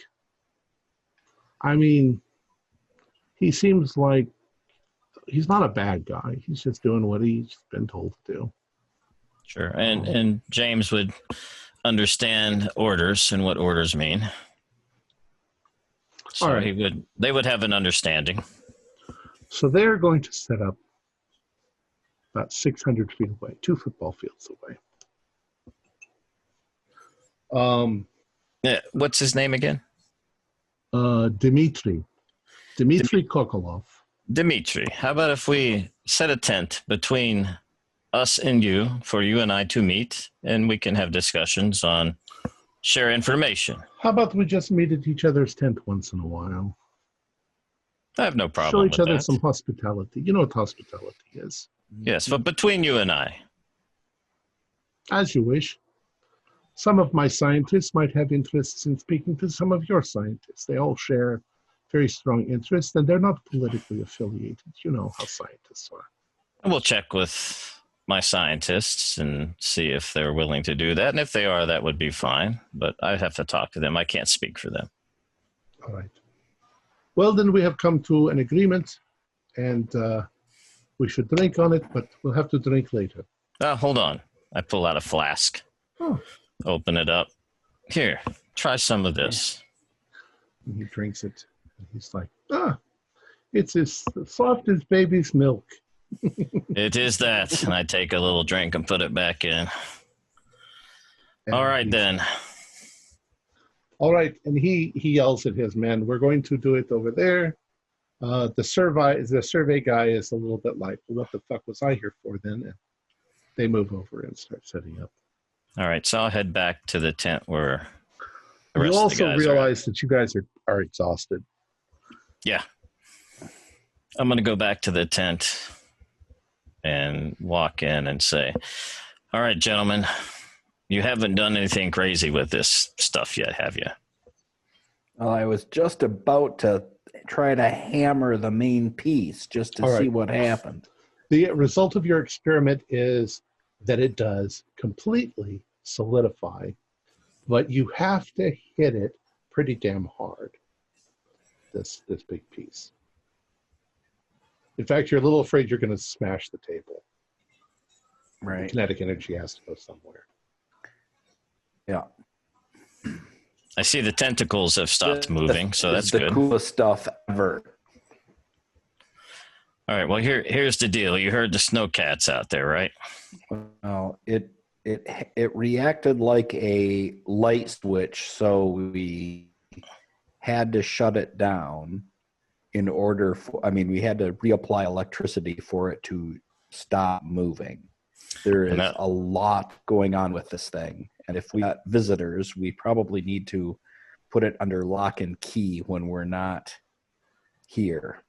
Well, That was what I was going to tell you. It's the Russians. And from here on out, the military will take control of the operation. You guys still do what you do. I'm not going to stop you. You do it. You figure this stuff out, but we have to keep this all between us and no one else.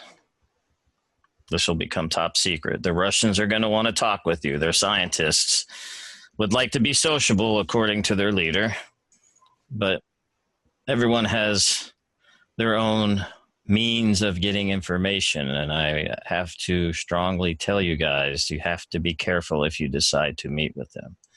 I don't forbid you to do it. I mean, I'm going to meet with their leader, but they're going to be probing for information, and they do not need to know about what we have found here. Yeah, they won't know about this.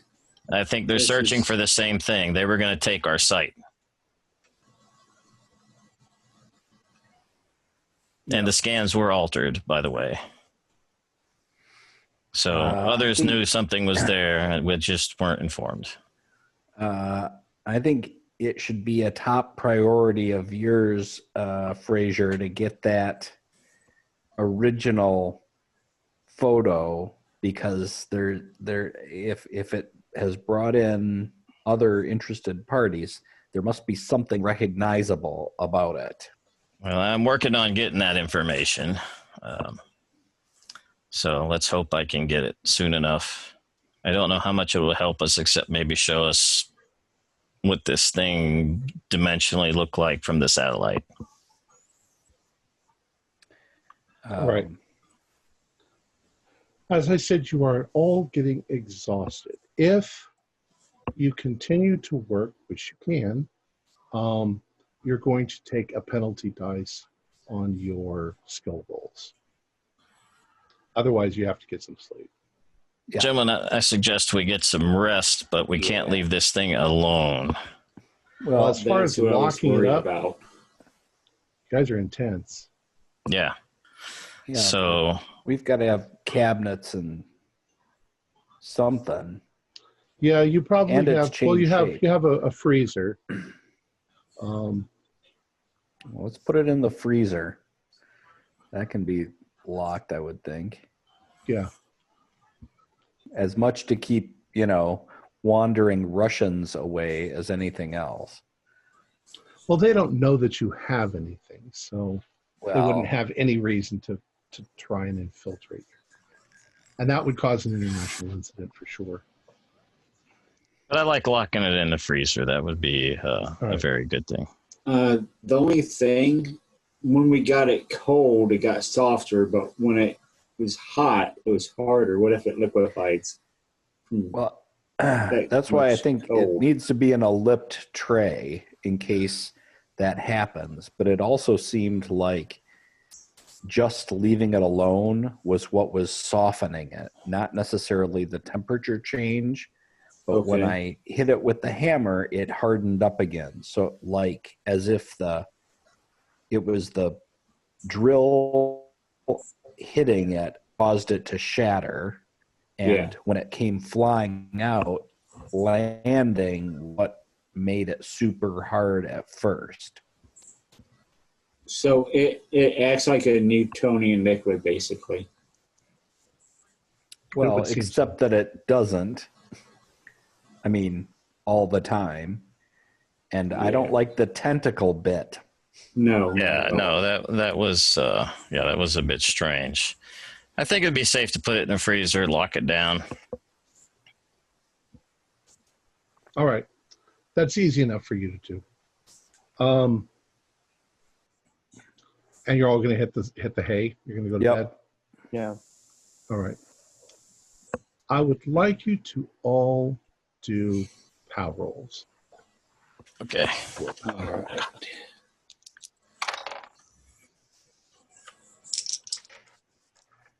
$31, and where's my pal? Pal. Where's my It's a stat up at the top. I got a 3 out of 90. 50. I got 31 out of 50 then. Yeah. Okay. Yeah, I got a regular sick pass. Okay. I got a hard pass All right. 14. So you all passed. When you hit the bed, at first your mind races with the wild things that you found. The adrenaline's there, but very quickly you fall asleep. And the next time you wake up, it's, we'll say, 8 in the morning. All right. You can Right. smell cooking. First thing first, I want to go look at the sample. The sample is right where you left it. Though you put it in the freezer, and the one that you struck, the large piece you struck, it is still in its shape. It's solidified. That shape. Is the tentacly one still? The tentacle frozen? one is exactly in that same shape. Yeah. The tentacle, it reminds you of like a macrophage. You know, the way a white cell sort of reaches out, like an amoeba. Yeah. I'm going to go get some breakfast. Yep. I just wanted to check and make sure that it wasn't crawling around after us yet. Right. I mean, All right. So you have breakfast. It's good breakfast. You feel good. You feel warm, and ready to begin your day. They have gotten to. They've managed by 8 o'clock this morning to clear 2,000 feet.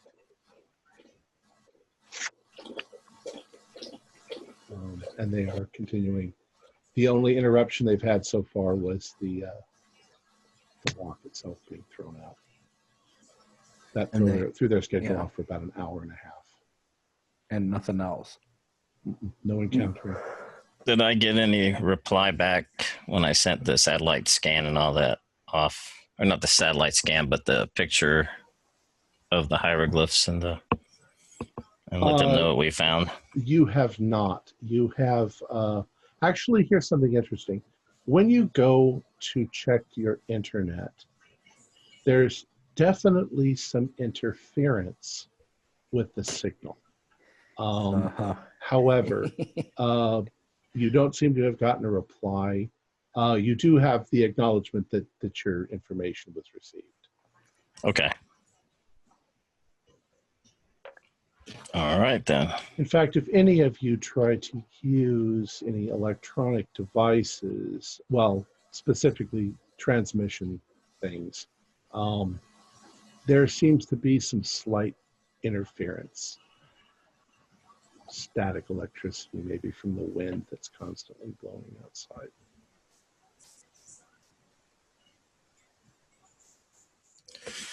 All right, gentlemen, back to work on Betsy. We'll call it Betsy.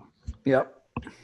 Tom, could I ask a favor and take a look at that highly magnified picture Yes. again? Let's see.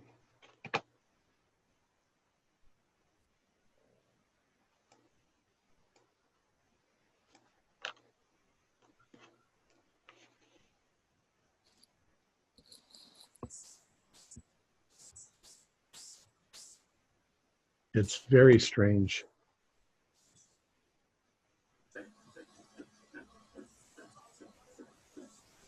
Well, the ribbing as well as the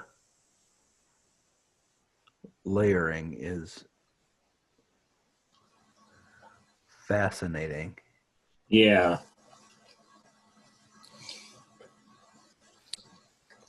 Okay, thanks. Super cool picture.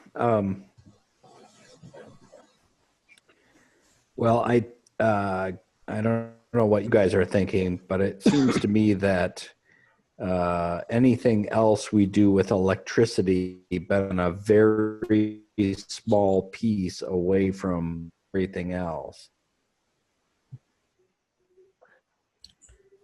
Yes, but I am interested to see what these tentacles want, or what they seem to be probing almost in appearance to me. Is this thing intelligent? The piece that actually activated, it just, like I say, it flopped around like a lizard's tail that's fallen off. It didn't seem to have any purpose, just mindless flopping around.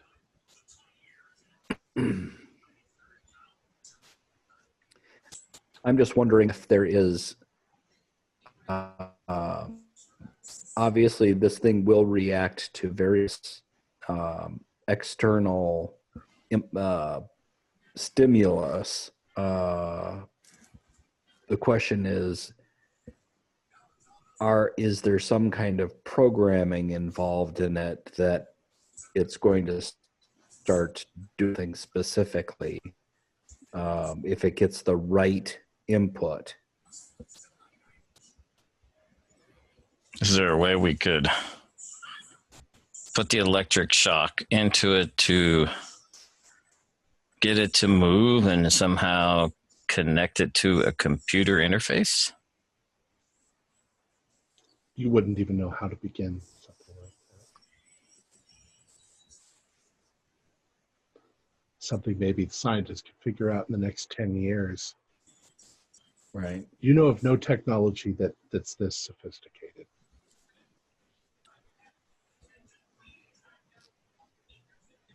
I mean,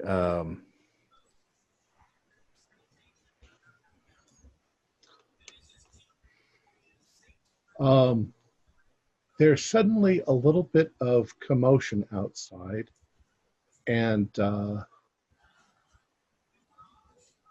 you notice a big Russian fellow in a fur coat coming up to the laboratory tent, to the door. I'll Let's go up hide to this meet him. thing. I'll go meet him before he gets in the door. we'll move the samples Yeah, let's back hide into it. the freezer. All right. I'll say, my friend in Russian.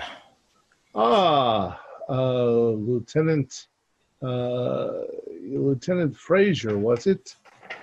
Yes, it was. I thought that I'd come over and invite you for a little bit of a celebration. We have managed to get our rig assembled, and we should begin drilling within the next hour or two. At the moment, I have a break, and I thought we could share that drink. This is your laboratory, yes? Yes, it is. Mind if I take a look? Well, the guys are in there doing their thing. I don't think they'd like to be disturbed at the moment, but they're not opposed to talking to your scientists. Oh, that's good. What are they doing? I didn't think. How far have you gotten so far? Oh, I don't know. You know, I'm an astrophysicist. I don't specialize in any type of water stuff. Well, if I were to guess, from the time that you may have gotten here a few days ago, you're probably a few thousand feet already. They got some core samples. They're doing their thing. Anything interesting? Nothing out of the ordinary at the moment. What we expected so far. Hopefully, when we get down to the lake, we'll find more. My scientists would very much like to meet your scientists. The names of some of your scientists, Dr. Tanner, is it? Yes. They're not unknown in the world of the science. You have a couple of geologists, a chemist. The woman who is with you, she's your chemist. Yes. Very well. You know a lot too, don't you? Well, my guess is that you probably know just as much. Probably. He looks around to either side and he says, "You CIA agents, you know way more than what you ever tell. We have the same sort of thing." Well, I'm not CIA, but of course they not. do. Of course not. No, you never would say that you were a CIA agent. No, I'm a military agent. Lieutenant commander with the Navy. Just happened to be a scientist as well. So they shipped me here to look over this thing. I'd rather be on the beach somewhere in the sun. Well, my main interest is not military. I am in charge of the rig drilling. I'm in charge of the site, but I am somewhat of a scientist myself, physics. But Physics. there is no reason I can see why we shouldn't all be friends. I agree.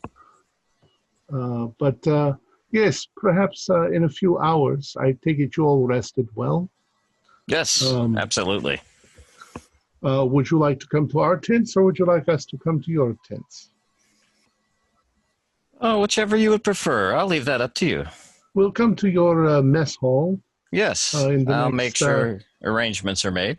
In about an hour. Yeah, bring some of that vodka you say you have. Of course. I'd like to try it. Force everyone to drink that whiskey that you have. Delicious though it is. Oh, not good enough for, or not harsh enough for you. Not quite of the strength that we are used to. I'm looking forward to that. We'll see you in an hour. We are good. I shake his hand. All right. So he goes. I go back in and say, all right, boys. Geez, you said that just now, and I kept thinking, COVID-19, what the hell's wrong with you? Yeah. My first reaction. That's right. I'll go in and say, all right, boys, let's lock this stuff up good. We're going to have a little get-together with the Russians, a little celebration before they start their drilling. So nothing about what we found. As far as they know, you guys are working on core samples, waiting to get to the lake. Does that sound good? Sure. I wonder if we have anything to talk about yet. I mean, well, just talk about whatever a core sample would be in a normal glacial ice is good enough, and they're going to bring a little of their vodka, and let's just be friendly. Oxygenation bubbles. They're really interested in what we're doing here. He really wanted to come in, so I think they believe we have found something. So we need to make sure that we tell them we have not, and we stick to this story. I hope some of them have some English. Well, that's where I was going to go with it. When the Russians arrive, for the sake of brevity, they're friendly. Most of them do not speak English, but they're friendly. They like to laugh. They like to drink. It's a celebration. You don't necessarily have to be able to communicate. But Lieutenant Commander Fraser speaks Russian, and some of them speak, moderately well. You can understand. It takes a bit of going over. They don't reveal anything to you. You don't reveal anything to them. But you kind of get to know their personalities a little bit, and vice versa. Perhaps a couple of the scientists, you also recognize their names from journals and so forth. But for the most part, it's not an unpleasant experience. And and Tom, just in general, do they have biologists amongst them, or are they all physicists? No, they have biologists. They have glaciologists, a biochemist, a climatologist, and so forth. Okay. With names like Yuri Mikhailovich and Nicholas Fyodorov and Alex Andreev and Anna Papandrofov. So. Perfect. And this Dmitry Kokolov, he's definitely their leader, and he sort of leads them, Maybe there's drinking songs, I don't know what, but it's not an unpleasant experience. And then after a couple of hours... I was going to say, I start singing the Russian country song for them. Lead them in this song. Okay. And they try to sing the Star Spangled Banner. That's good. I can't sing that, so. But after a couple of hours of drinking, and they drink a little more heavily than you do, They seem pleased. We can all be friends. It's our governments that have problems. And then they go back to their camp, which now you can see is pretty well put together. They've got their tents up. They've got their rig has begun to work. Before Dmitri leaves, I'll go up to him, speaking into him in Russian, and say, "Thank you, my friend. This was quite enjoyable." Well, I always think in these cases that we should always be friends. Friends are better than enemies, and our countries have been enemies for too long. They should be friends. I agree. And that vodka, very good stuff. It can go to your head. Oh, yes. It's a good thing I'm Scottish, because I can drink. As I waver a little bit. And he gives you a smile and a handshake and goes off. And you hear him say to one of his... How many of our samples are missing? Oh, nothing's missing. They didn't go into the lab. Maybe you showed them in the lab, but it's a nice lab. They offered you come over, you can see their lab too.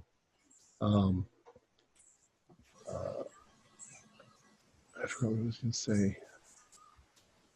We hear something. Oh, you hear Dmitri say to one of the other scientists, I am so exhausted after the trip out here and everything. And he's saying this as he's walking away.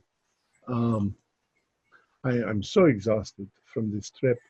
I am going to go home. I'm going to go back to my bunk and go straight to bed right after I contact Homeport and give my report. And that's fades off into the distance. Okay. All right.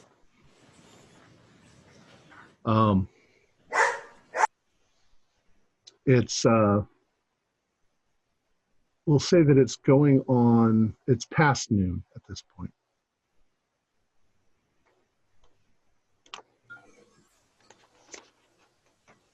All right, what are you guys going to do next? And how many of our little samples that we had are missing? No, none. Okay. You had them locked up. You begin to surmise that if this is some sort of a mechanism, you just have a piece of it. And without the rest of it, it seems an undirected sort of thing. It would be like having a piece of a car that, you might apply electricity to it and it does something, but it's not actually doing anything. It needs to function as a whole. Yeah. Which would be, is why it would be awfully nice to have that actual satellite picture so that we knew how big a thing we're talking about.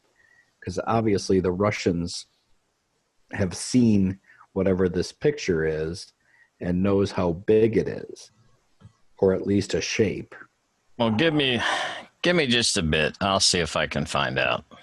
And I'll go to find Kathy. All right. Hold on a second. You find Kathy, but she doesn't know anything more. She doesn't trust the Russians. And she says we need to keep a close eye on them. They're up to something. Agreed.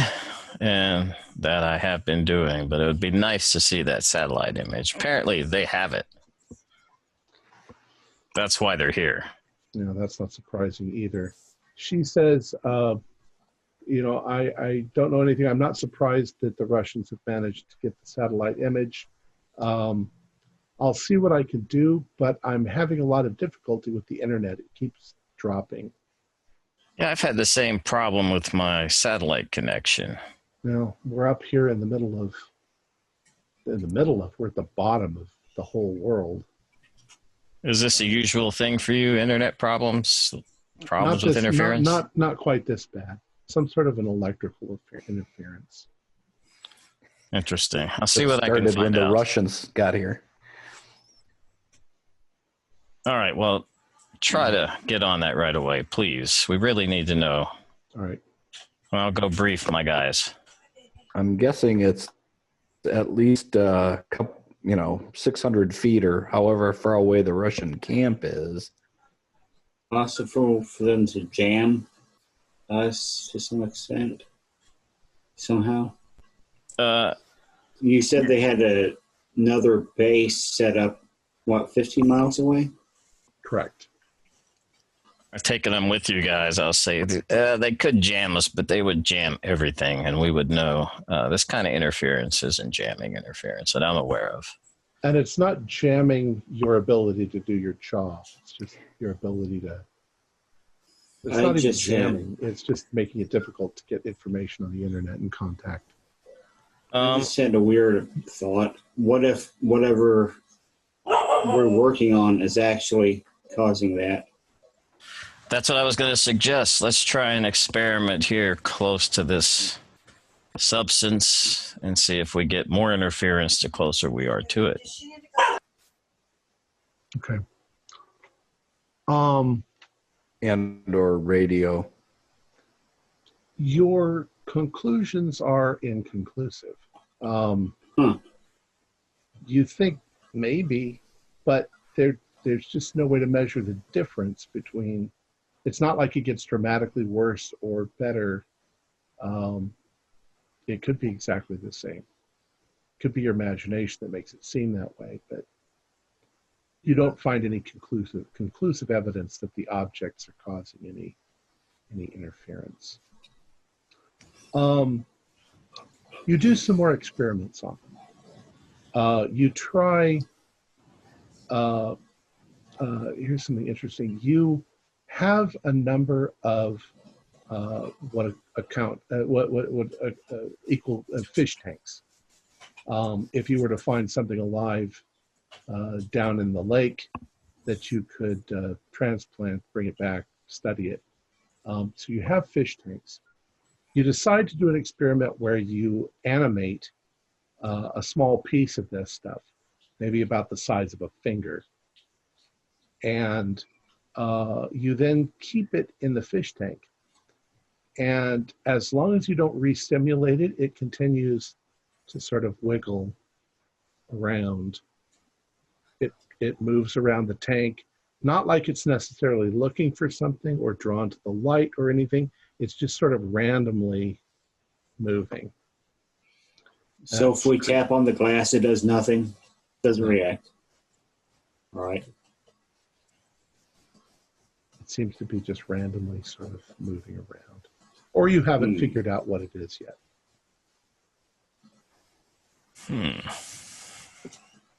And it doesn't change its wiggling if we touch it while it's wiggling.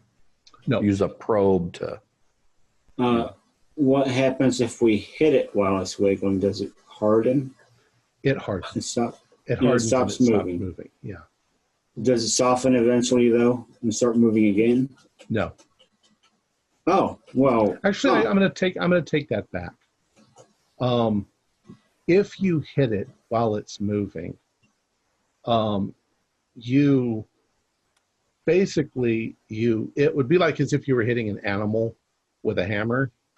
It flattens, but the thickness of it where you hit it, it doesn't deform, and the tentacle continues to move, but you can't break the tentacle and you can't stop it or slow it down.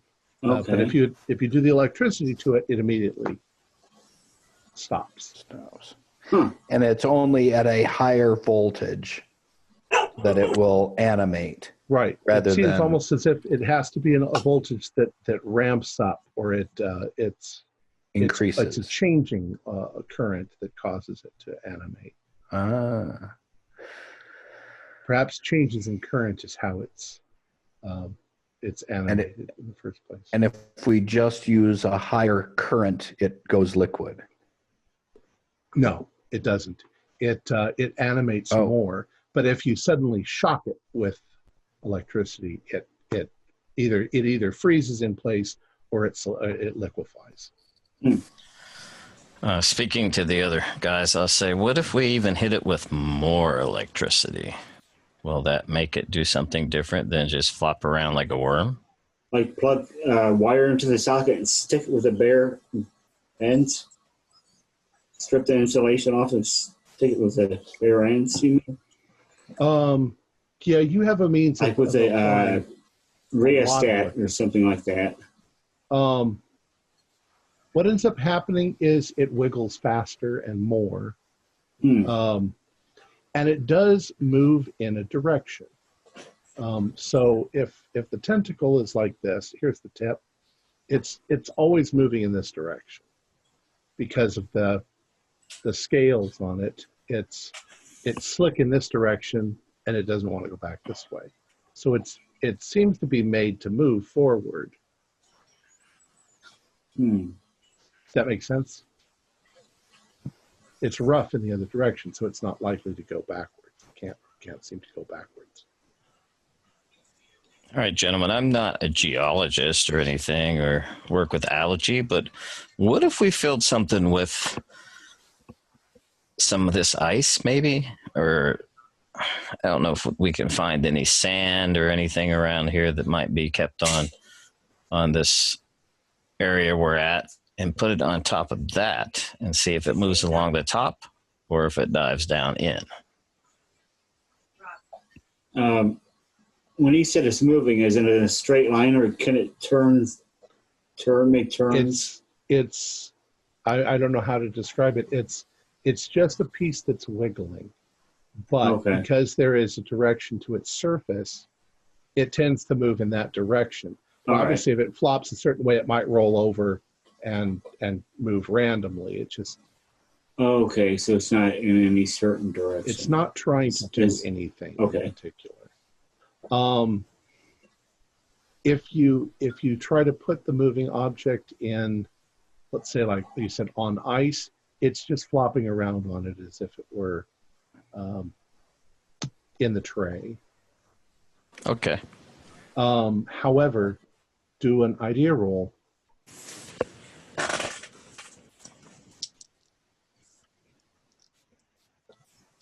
You can all do the idea roll. And idea, that's based on education? Yeah. So that would be a intelligence. Intelligence. 24 out of 60. Then so I would not have passed the intelligence. Okay. No, 24 out of 65 actually. Okay. Oh, fail.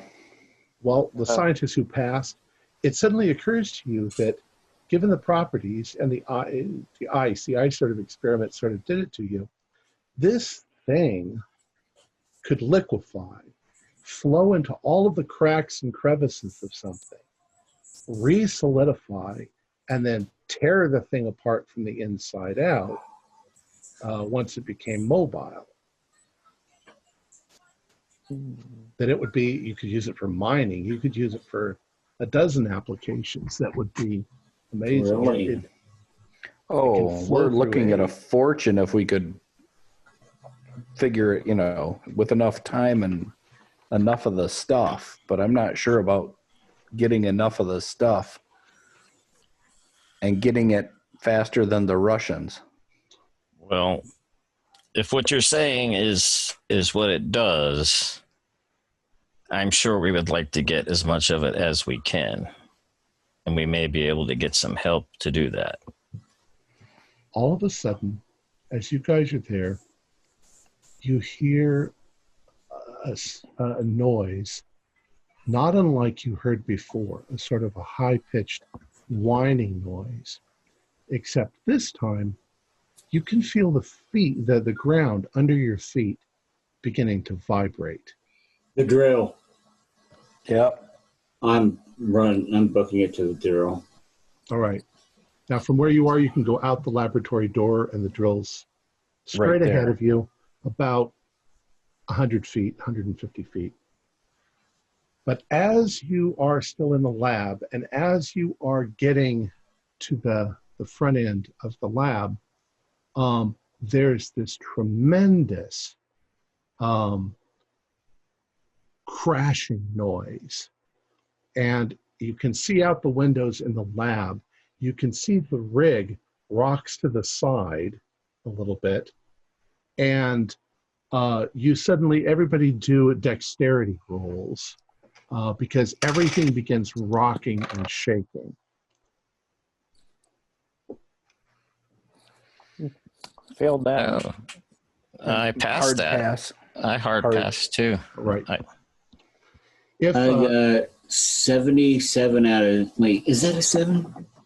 Yeah, 77 out of 70. I failed. Okay. If you failed, you fall down. You fall down. You do 1 hit point of damage. You feel the lab itself sort of rock forward where you're standing. And out the window, you see the rig suddenly collapse into pieces. You can hear the men yelling. There's panic everywhere. There's a tremendous sound like a cave-in, like an avalanche. And if you were to try, you see the ground sort of dropping away from where you are. And within a few minutes, the only way out of this room is to go back the other way and come out the side. When you do, you realize that everything in a large circle around where the rig is has subsided. The ground is now sloped inward towards the hole. Oh. And looks like this.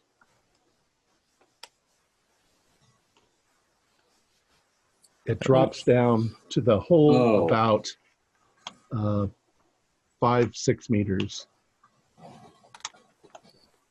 15 feet down. The end of the laboratory is hanging over the edge of the subsidence. There are people yelling, people scrambling, trying to get away from the rig. Some of them are trying to pull pieces of the rig off their fallen comrades. And some of the people are yelling down the hole. All right. I'm going to, being that I'm thinking always military, I'm going to go ahead and throw my MP5 over my shoulder just in case I feel like the Russians are involved. And I'm going to go to see what I can help anybody that's in harm. All right. Also keeping an eye on where the Russians are at.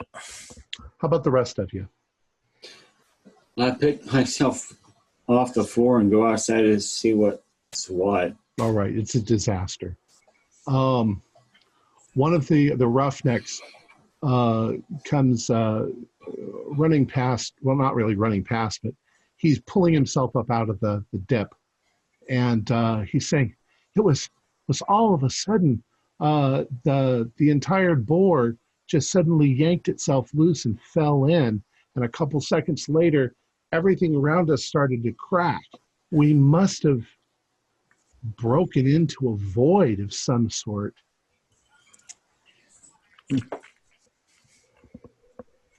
Was there any indication to you that something was happening before all this just fell in? Well, we thought maybe we'd hit some hard ice, but all of a sudden it was like, there's people down there. People have fallen in the hole. They might be, stuck just a few 100 feet down. All right. Yeah, well, we're going to need more rope. Yeah, definitely. I want to head back to the laboratory and first put the samples back in the ice in the freezer and lock it, and then go looking for rope. All right, there's plenty of rope. Excellent. The hole, the borehole itself, I should have probably said it earlier, but the borehole itself is nearly 3 feet across. And now it's even, well, it's cracked and it's not really wider, but you can look down it and you can see that it's been melted off into the darkness. And you can hear some people down there. Right. But realize that pieces of the rig have fallen in the hole. And all right, so you got rope.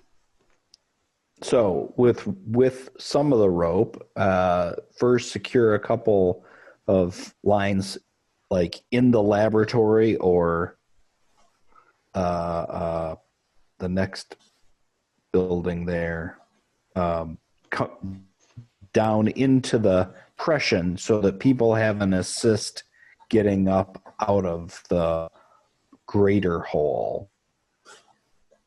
And then take a line down next to the borehole to see if we can get anybody else out or the injured back up. All right. Well, the people who are on the side, a few of them have been severely burned by the superheated water. The tanks ruptured, boiling water went everywhere. There's a couple of people who I have probably second and third degree burns. There are a few people that you can barely see that are caught up in the rigging that's fallen into the hole. And they're trying to climb out, but they can't do it. A couple of them might have broken legs or whatever. Yeah. So we're going to need to use the secured lines to try to get us down to them and get them out. We may need some backboards. All right. So you all go into salvage operation, more or less, but you're trying to save the people. Managed to get a few people out. Do any of you climb down into the hole to assist?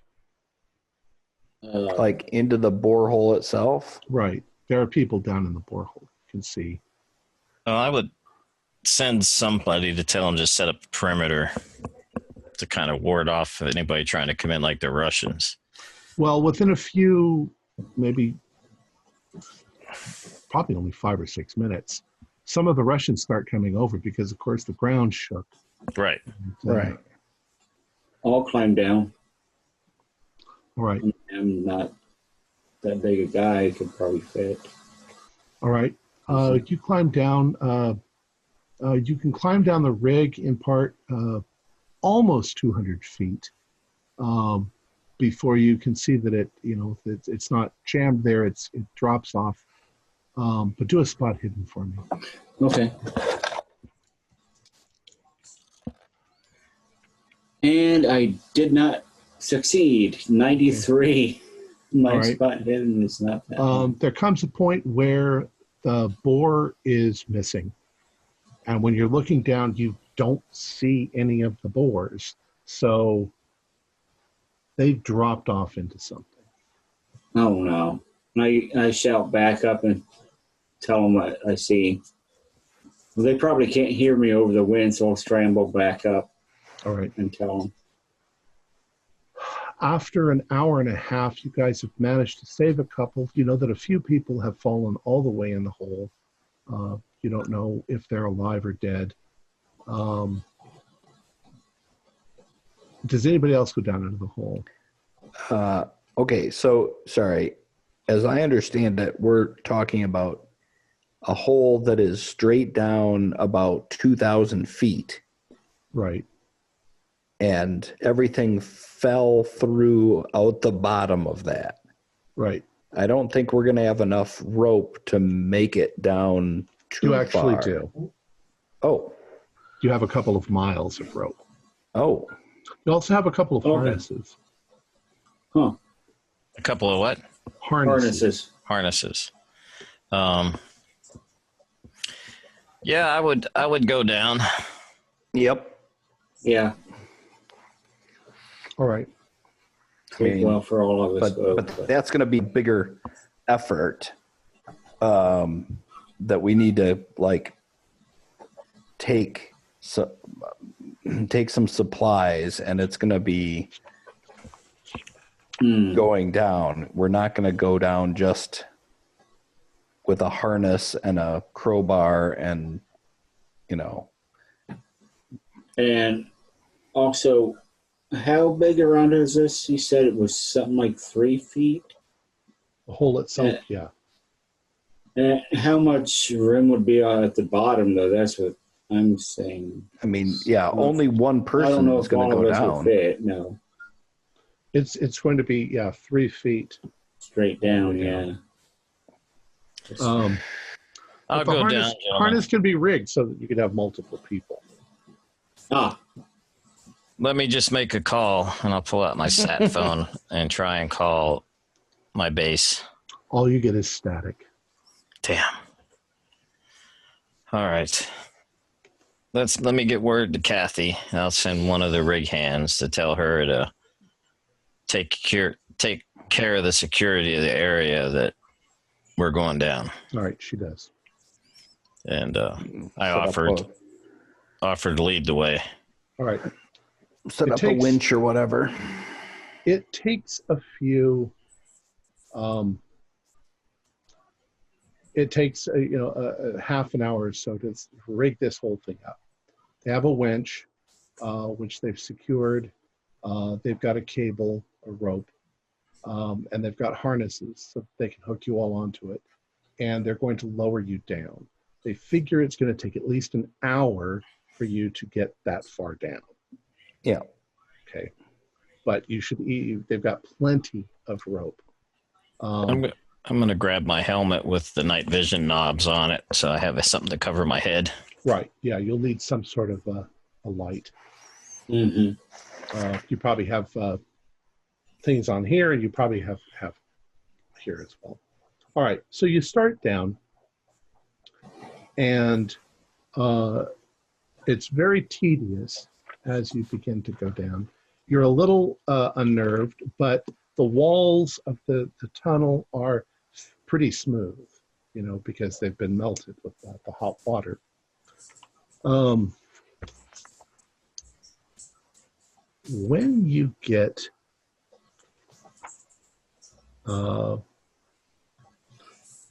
to around 660 feet, do a spot hidden for me. 8 out of, well, that is an extreme success. All right. You notice as you're going down, the ice has sort of a uniform color to it. But as you're going, you can see there is something dark in the ice. And at 660 feet, there is something in the ice of which your chunk broke off of. This is right where the boar hit it. And you can't tell how big it is because you don't really have light that well, but you can tell it's a much bigger object and that you just winged a little bit of it. And who got did somebody got an extreme? Me. All right. Les, as you are looking at it, you notice two things. One is the edge of this object where the thing broke off is dripping down into the hole. Oh. And that you think that you can see little sparkles of electricity in the substance itself moving around. Hey guys, don't let any of this stuff drip on you. There's something dripping from here, and I see sparkles, like something sparkling like electricity on this thing. Just be careful.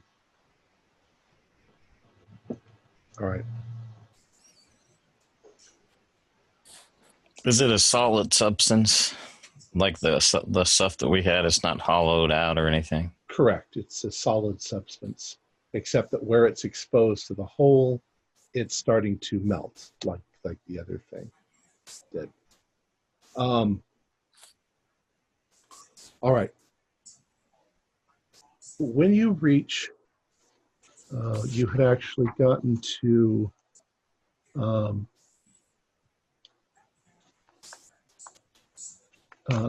you get to where you don't have exact measurement, but when you get down to a certain point, you realize that below you, you can see the circle of the hole, as if there's something down there that's lighted.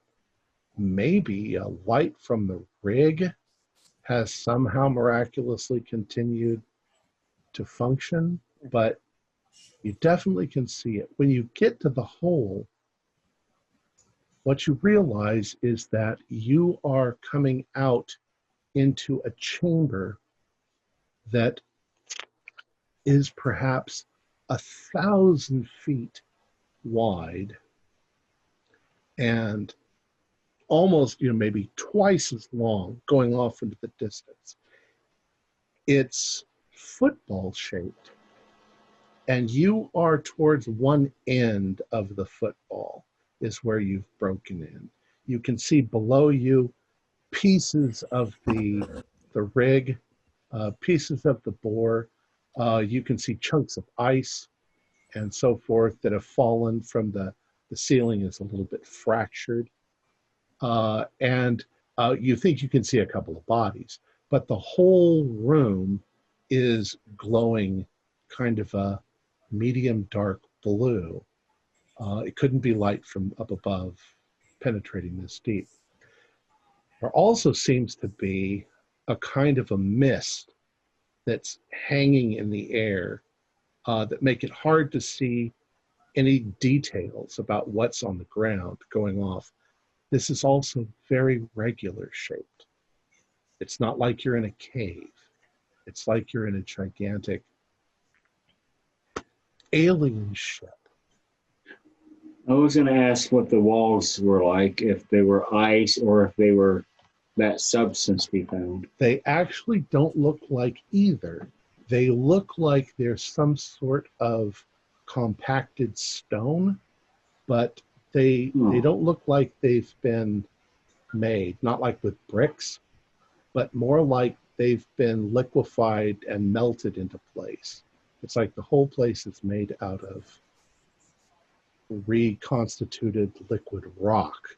It doesn't look like the stuff up above. It doesn't look like you've broken into some sort of a chamber.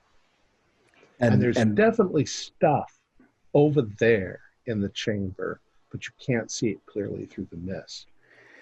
And So, how deep is it to the bottom below us? From where you are, you go down maybe another 300 feet before you hit the ground. And it's sloped like this. So you're at one point, so it slopes down into the mist, and the mist is thicker when you get to the ground. Do we see the bodies of the people who fell through? You see a couple of people that are mangled, that have fallen. Can we tell that they're dead? Or... Well, there are a couple of them that are partly buried. You can't tell for sure that they're dead unless you unhook yourselves and go over and examine them. Yep. That's what I'll do. That. Yep. Right. Check on Check if there's any survivors. yeah. All right. You begin searching through the rubble. None of them are alive. It was probably a good guess that if they fell this far, unless they got really lucky some miraculous way, the fall probably killed them, or they were mangled by the metal as they fell together down the hole. Everybody do a listen roll. Listen roll.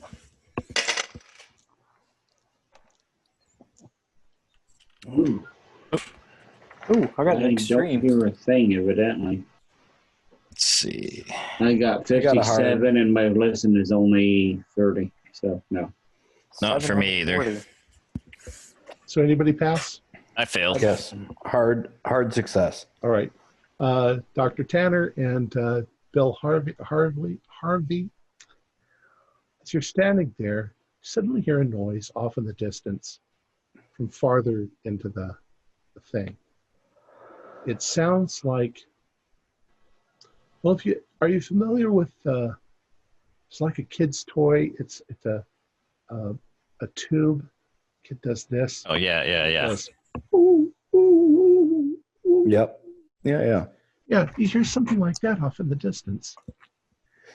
All right. Well, On. flashlights Use it out. on. Well, even with your flashlights out, you can see here. There's a Yeah, glowing but light. mist. All right, I'm going to look around. I'm going to take my pistol out and say, which one of you knows how to use a gun? I do. I've got a gun. You have a gun? Do I need a gun? I don't know, but I I'd see you have guys one in my putting your hand. guns out. I don't know what's going on. What's going on, man? Don't know. I didn't know any of you were carrying weapons. You seem to hear No. something. Did he hear something? What? I would imagine they told us they heard something. Yeah. All right. Now that they tell you, you all hear it. I take my gun out too. Anybody else have any weapons? I don't, but I'm familiar with them. Sounds like somebody's playing a flute, although they're not doing a tune. Well, maybe a couple of people playing flutes. Here is my handgun, and I'll give it to John. It's a Desert Eagle, so it has a bit of a kick to it. So just All I point got is a downrange. 22. No worries.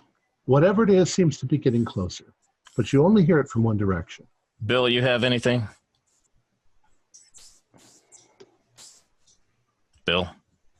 Oh, sorry. I forgot my own name there for a second. I'm taking in all the wonder of this room. Yeah, I've got a pistol here with me. Okay. Let's just be cautious, gentlemen. Let's just be cautious. Let's move quietly and slowly and see what's making that sound. Now that he's pointed out the sound, can I hear it now? Oh, yeah. All right. In fact, you can sort of tell that it's coming towards you from that direction, towards the I think center of we this. found the crew of the ship. Yeah, this is something we definitely have never seen before, but let's just be cautious going to this sound. All of a sudden, this voice rings out. Cautious is In the first Russian. word. And it says, "Welcome, welcome, my friends, welcome." And I turn to these guys and say, did you hear that, Russian? It's saying, welcome, welcome, my friends, welcome.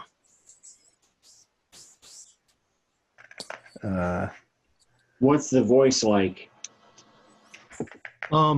Do a listen roll. 4 out of I didn't pass. I'm still not paying attention. All right, with 4, 4 out of 30. your immediate impression is, Jesus, it sounds like that Russian fellow. That was extreme. Yeah, that was Oh extreme. wow! You're like, it sounds like that Russian guy. I pointed out to them. I'll answer That back. sounds like that Russian guy that from last night. I'll answer back in Russian. Who am I speaking to, my friend? Oh, he says, oh, hello. You can call me Dmitri. Yes, that is what you can call me. Now you see in the mist, there's a shadow moving towards you. But it looks too tall. I am so glad you are here, but we don't have much time. Why don't we have much time, Dimitri? Stepping out of the mist is not what you expect. What comes out of the mist is this thing. Looks like it belongs at the bottom of the ocean. It's barrel-shaped. It has snake-like tentacles on the ground that it's moving with. It has rudimentary sort of wings in the back. It has branch-like, almost tree branch-like appendages. It has a head maybe 9 or 10 feet up that looks like a starfish. It has rippling little cilia all over it that change color in the light, and it has 5 very large eyeballs arranged around this thing, and it's coming out of the shadows at you. You can all do sanity rolls. Oh yeah. Oh yes, definitely sanity. Definitely sanity. For those of you who don't know, it's an elder thing. Who was reading the Lovecraft stuff? That was Tanner. Yeah. I passed too. 44 out of 47. I got a 12 out of 89. I think Tanner, did you pass? Yes. All right. You're going to take at least 3 points, but then I want you to do another sanity roll because it suddenly rolls over to you that this is what's described in the H.P. Lovecraft story. That means that H.P. Lovecraft was telling the truth. He knew it. Which means, so just John does another sanity roll? Right, because he's read Right. He's read The Mountains of I Madness. had to bring it up. So I have rolled a die 6 and gotten sorry. Okay, go ahead. And got 5, and then I rolled another sanity roll and passed that one as well. Okay. We'll say you got 6, did you say? Or 5? 5. All right. I'd like you to roll an 8-sided dice.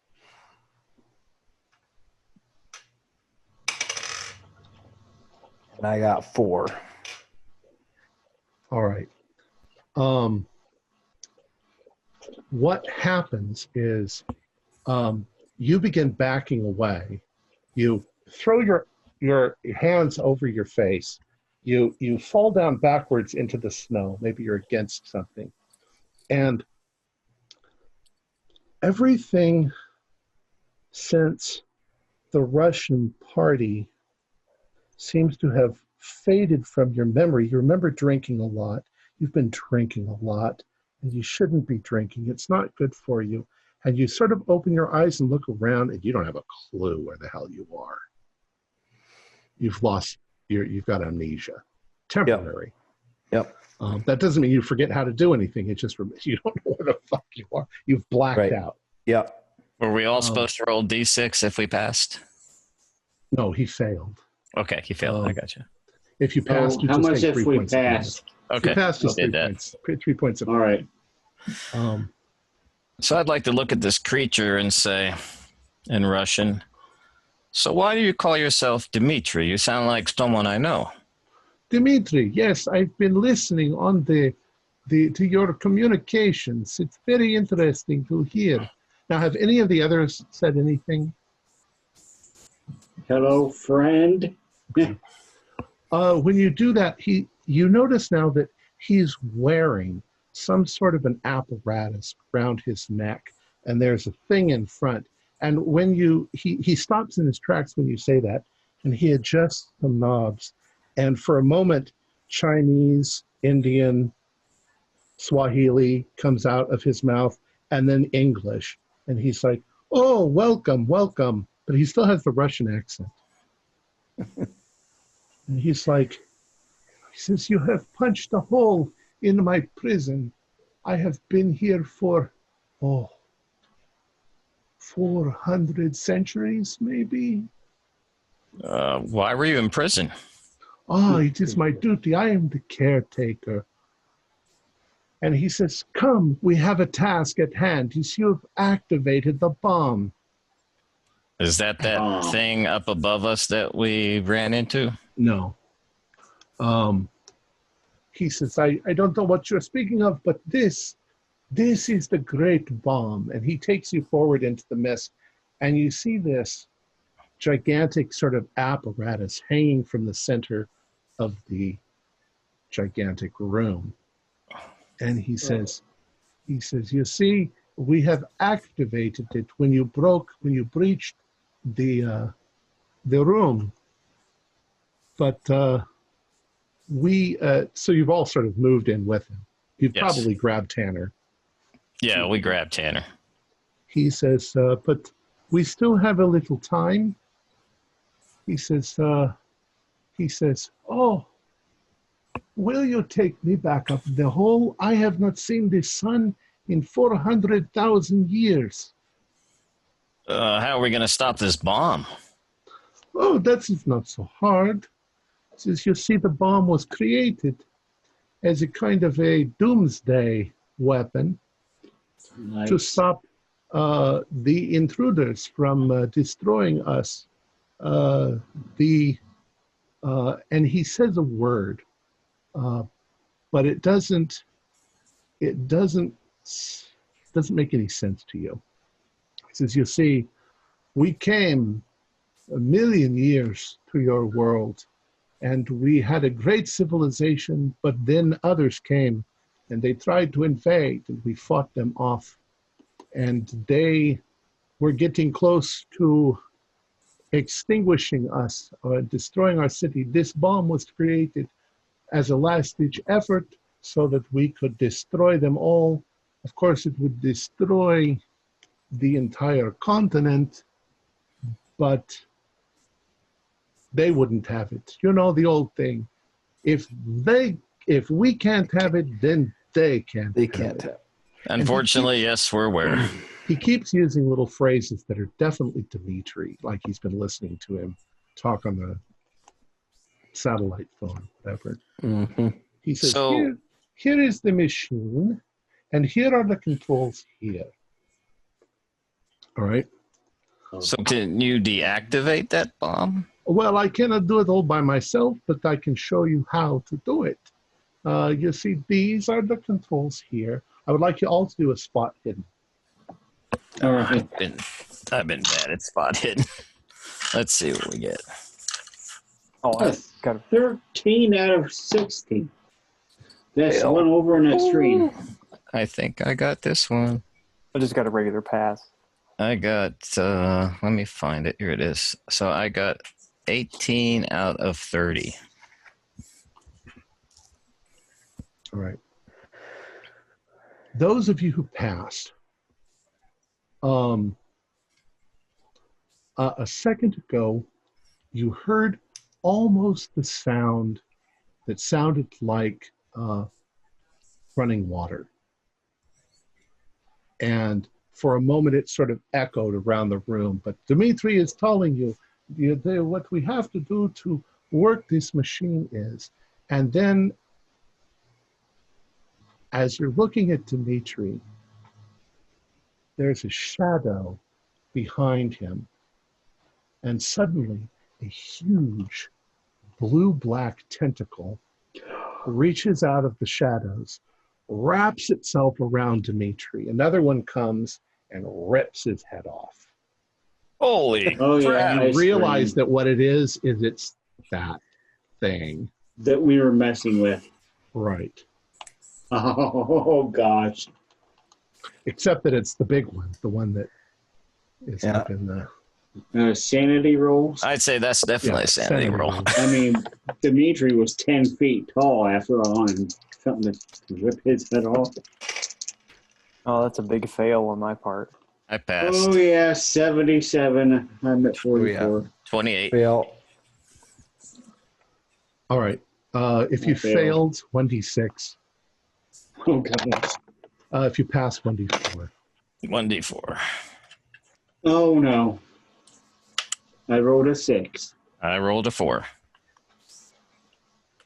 Okay, who rolled the 6? I did. All I right. did.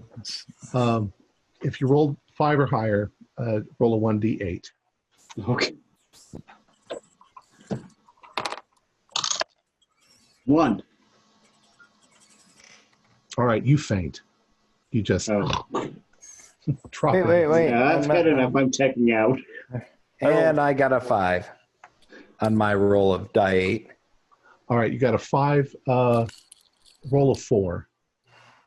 A Roll a 4-sided dice. die 4. Yeah. 4.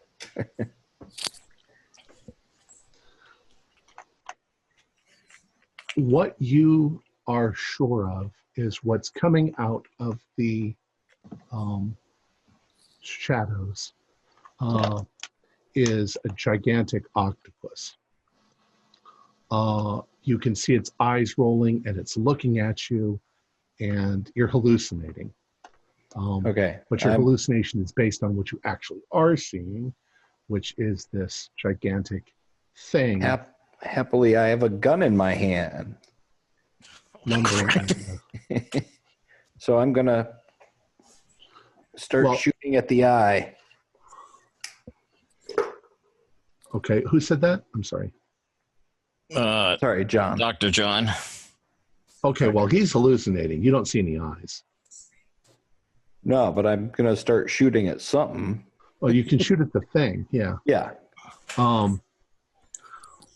Perhaps a number of you fire off your guns, and you can see that the bullets are just bling, bling, bling, doing absolutely nothing to it. You know that it's as hard as a rock, and when you hit it with something, it just... I'm going to look. The thing isn't particularly fast, but it is moving into the room, and its tentacles are moving. It's huge. I'm going to look at Bill and Lee since John's out of it and say, that thing we experimented on, it was electricity that did something to it. Do we have anything we can put together to give it an electrical charge? I fainted. Oh, you're out? Yeah. Bill, I'm is there anything we have that we can give it an electrical charge? I mean, I have my night vision goggles. I have my sat phone. I have a flashlight. I mean, we can certainly try all those things, but I mean, I don't know how we're going to get the electricity to the entity without getting ourselves killed in the process. Well, I wasn't thinking about touching it. I was thinking about fixing it in a way we could throw it at it or Now, get close enough to toss it. There's also all of these All the machinery. alien-looking panels that are lit up. I guess we could Possibly pull with a wires out of jump. it, but then we wouldn't be able to defuse the bomb that's going to go off. We don't know how to deactivate the bomb. No. And we don't know how To long. show you. You know, it had something to do with pushing these buttons. buttons in sequences. Did he give us a time frame? He didn't. I didn't think so. So we don't even know when that bomb is going to go off. But we need to deal with this creature because you saw what it did to Dimitri. Yeah. Any ideas? Is anybody going to grab Lee as this thing is sliding into the chamber? Oh, yeah. I can We'll do move that. Lee, and I'll take my gun away from John. I'm running. Yeah, I'm taking off. I'm terrified of this thing. All right. You can see in the rest of the room that there are some sort of mechanisms. They're very alien. You don't have any idea what they do. You take it back. This doesn't seem to be a ship. It seems to be some sort of chamber that holds a giant bomb.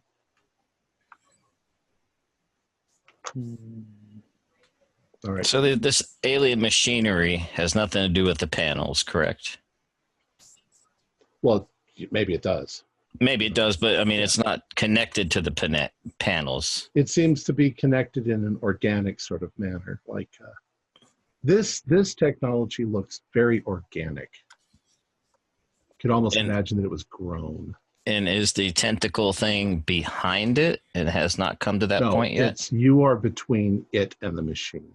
Remember, it started where you did. It was off in the corner Right. of the giant football.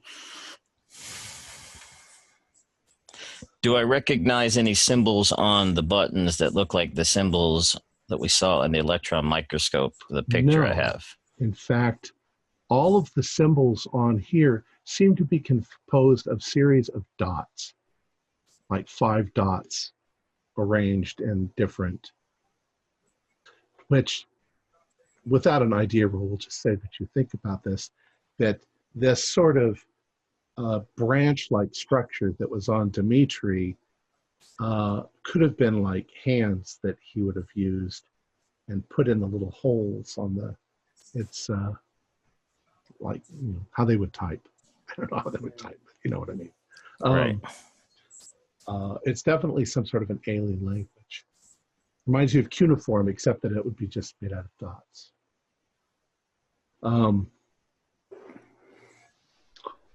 The monster is starting to rampage.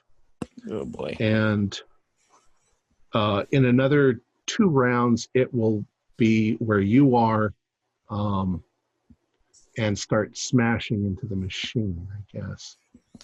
Looking at the buttons and the machinery, what would I roll to see if I find any sequence that I think might be something to push? Like, what is there anything that would stand out to me? Like, give me an idea. Where is it? In order to fuse.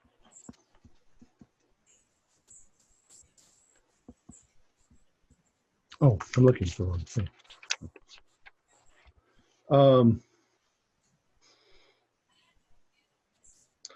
Do you have operate heavy machinery? I don't think so, but I'll look. I do. No, I do not. Who does? I do. Bill does. All right. You have to make 3 operate heavy machinery successful rolls in a row. Oh, geez. Well, Come on, Bill. I'll give it a try. Figure the whole world's on your shoulders, Bill. Don't forget, you can use mess luck up. points. Okay. Yeah, but I don't have a lot of luck. So I just rolled a 49, and my operate heavy machine is 21. So you can use luck. I'll use the luck. Or That you would can be- push the roll if you want. Oh, there you go. Yeah. Unfortunately, if Forgot you about push the pushing. roll and you fail, Yeah, it's Yeah. bad. something you're going bad to happens. accelerate the bomb. Going to do that. I think on this roll, I'm going to go ahead and use the luck and wait. So how many luck points would that be? Oh, 49. don't ask me for math. Yeah, I know. You can ask Alexa. Yeah. She does all my math. All right, you spend the luck points. Yeah, okay. So you managed to hit a couple of buttons and they turn green. We'll just say that that's going to mean good. Great. So Great. try the second roll. All right. What are the rest of you doing while he's fiddling with the machine? I'm watching that monster, just trying to keep an eye on it while he tries to do his stuff on the buttons. Am I still unconscious? We've moved you back. How many, let's see, what was it? I assume I'm running away. Do a roll a 1d5. All right, 1d6. Okay. 1. Oh, okay. Well, you wake up rather quickly. Okay. As What they're the hell driving. was that? We got a problem here. Yeah. And John, you're starting to remember what the hell's going on. Oh, okay. Then Well, I'll- I guess I wasted all my good rolls earlier in the game because I just failed that second roll, Okay. and I don't have enough luck to do that. So I'm going to try Push pushing it? this roll. You don't have to. Well,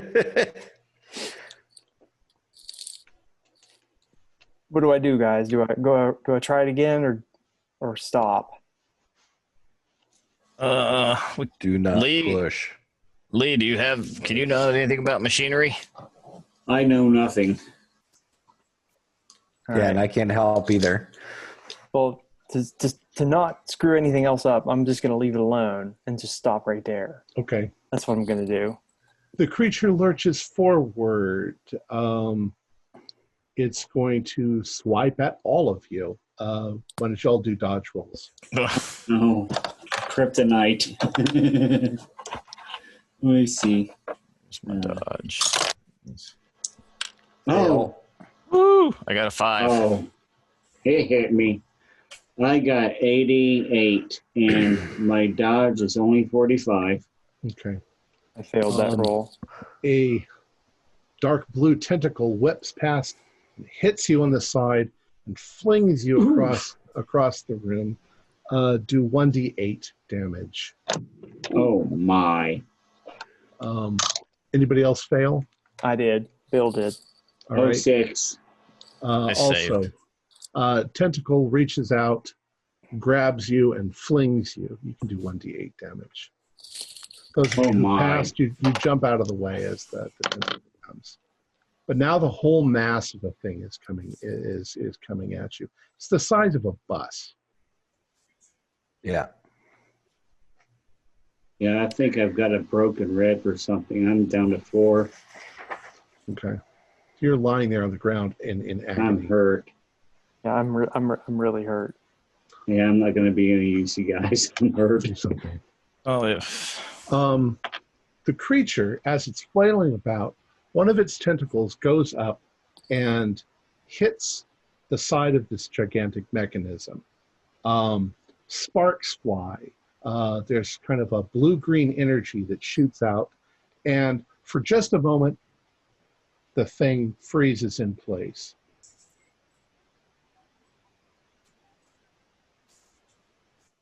Just like all of you just did.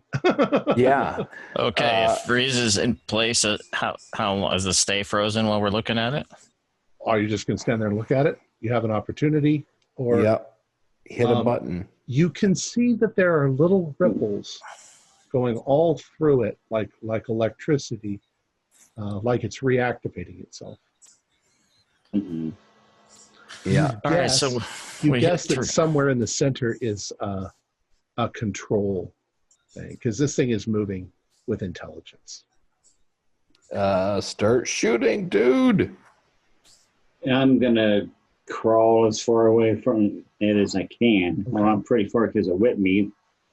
Well, I don't think I still have my gun. Shooting didn't seem to do anything to it. No. Shooting doesn't do anything to it. So We need the. is there a way that I can shoot a mechanism to fall on it, like wires to fall out, or whatever it is? If it's you organic, can try. Sure. Why don't you do a shooting roll? Let's say you see some big sort of cable thing. Okay. That's near it. Yeah, I passed 46 out of 50. All right. You hit what looks like a large cable going into the giant mechanism, and it breaks loose, and you see it fly down, and it hits the creature. And when it does, the creature suddenly liquefies, and it's like dumping a swimming pool into the room. It spreads out. It splashes against your legs. But you can see ripples of electricity running through. You don't feel anything, but you can see that towards the center of it, there is some sort of a sphere, maybe 2 feet across, that's perhaps the controlling mechanism. You'd have to wade through it to get over to it. Try to get to it. And it could reactivate at any moment, and you're actually in it. Yeah. It'll be fun. If I could I try to shoot that sphere first? Sure. Go ahead. All Wait, right. you had your shot turn. What is everybody? Oh, I did my shot turn, yeah. Okay, so let somebody else do something. I'm going to grab my survival shovel and make for the sphere. Okay. Even though I'm in it now. Okay. Do a luck roll. You do a luck roll. What are the other two doing? Bill and Lee. Can I take a shot at it? Sure. Okay.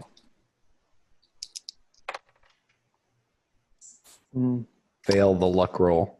No, I failed that. I was going to shoot at it, but if he's walking toward it, I'm not going to chance hitting him. All right. Yeah, you're injured too. So. Yeah, I'm injured too very badly. Dr. Tanner, did you make your luck roll? I did not. Okay. You're moving towards the sphere, and you find suddenly that your legs, it's getting harder and harder to move forward. Mm-mm. And suddenly it's like there's something crushing your legs from all direction, and the whole thing begins to solidify. Bill, you also missed, right? Yeah, I missed. You feel something similar. You feel wherever it's touching you, it's sort of grabbing a hold of you. You're both lifted into the air as the thing sort of regains control. But now you're partly in the matrix of it.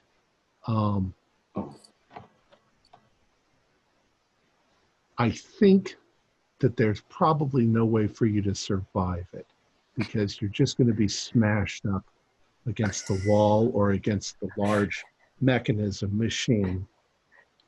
And I'm just going to say that both of you are suddenly crushed by this thing. Lee, you're trying to crawl away from it. Lieutenant Commander, what are you doing? Well, at this point, I see my friends probably not going to survive. Lee is hurt. If this thing gets out, it's just going to raise havoc. I'm going to just go ahead and try to set off the bomb. Get rid of it all. All right. So you're going to hit some buttons? I'm going to start hitting buttons. All right. Oh, wow. I would like you... Do you have anything in mechanical engineering? Or not in heavy machinery, no. I don't. Well, luck then. All right. Luck you need it to is. pass 3 luck rolls. My luck's pretty good. You can't spend luck to pass luck. Yeah, no, I know. Let's see.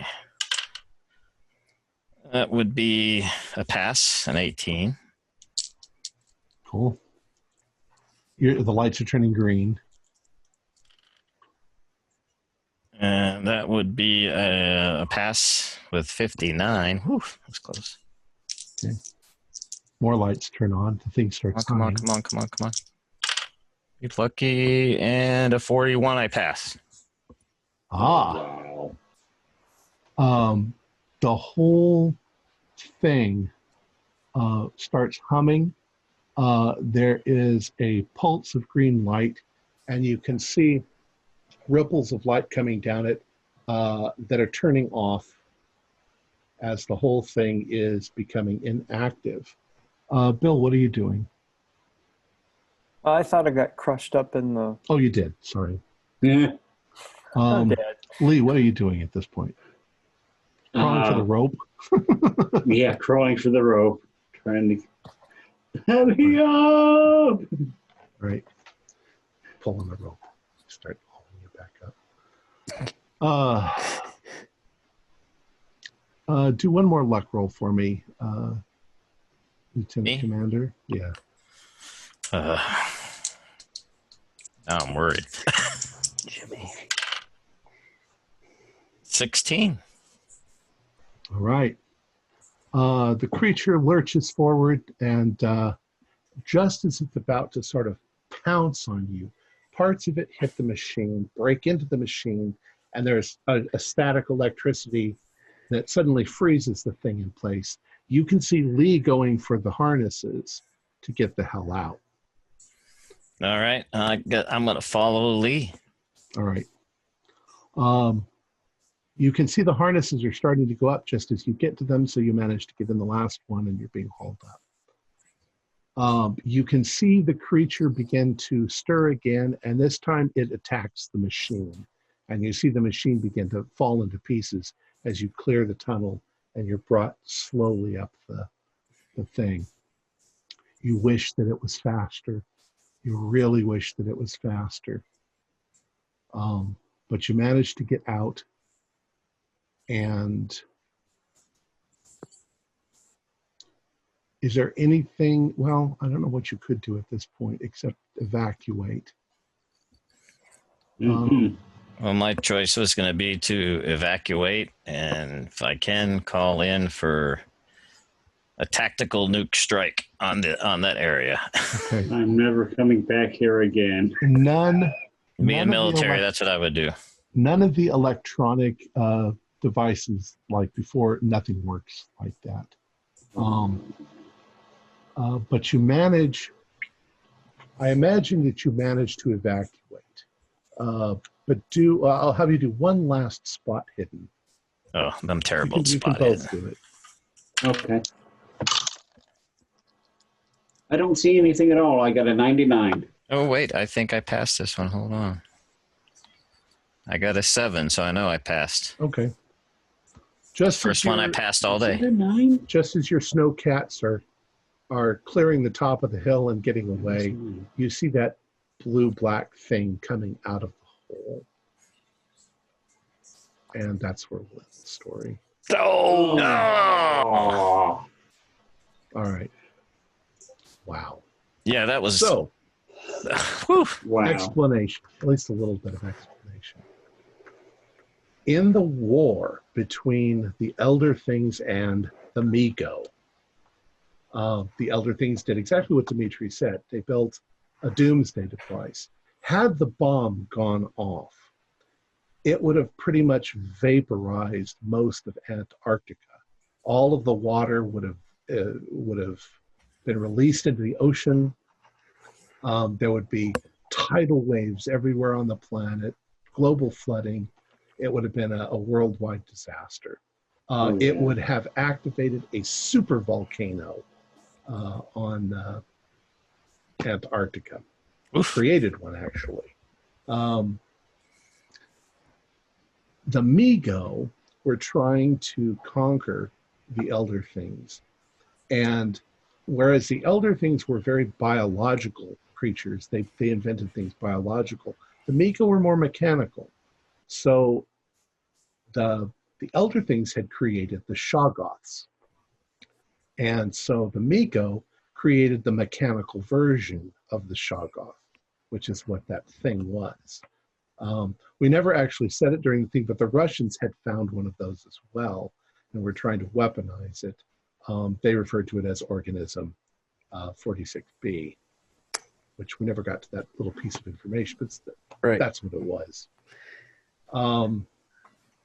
The CIA, here's something that didn't come out in the game, but it was almost there. What Dmitri, Upper Dmitri, Russian Dmitri, had seen in the satellite and his people had seen, they saw the football chamber. And they knew that it was down there. They didn't see the Shoggoth thing. They had no idea that was there. But that's what they were after. And that's why some of the phrases that I said to you were, he kept talking about what's deep down there, what's, considering the size of it. But you thought he was talking about the Shoggoth thing. And they figured that they could be 600 feet away and still drill down into it. Right.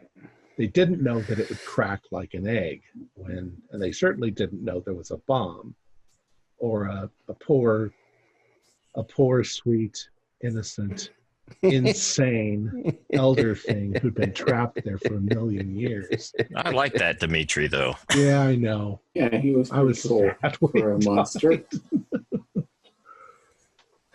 Wow, that was great. That was interesting. Super You guys cool. know I failed every spot hidden check I rolled except that last one. Yeah. Oh wow. Let me go ahead and end it, and then we can chat a little bit afterwards. Okay.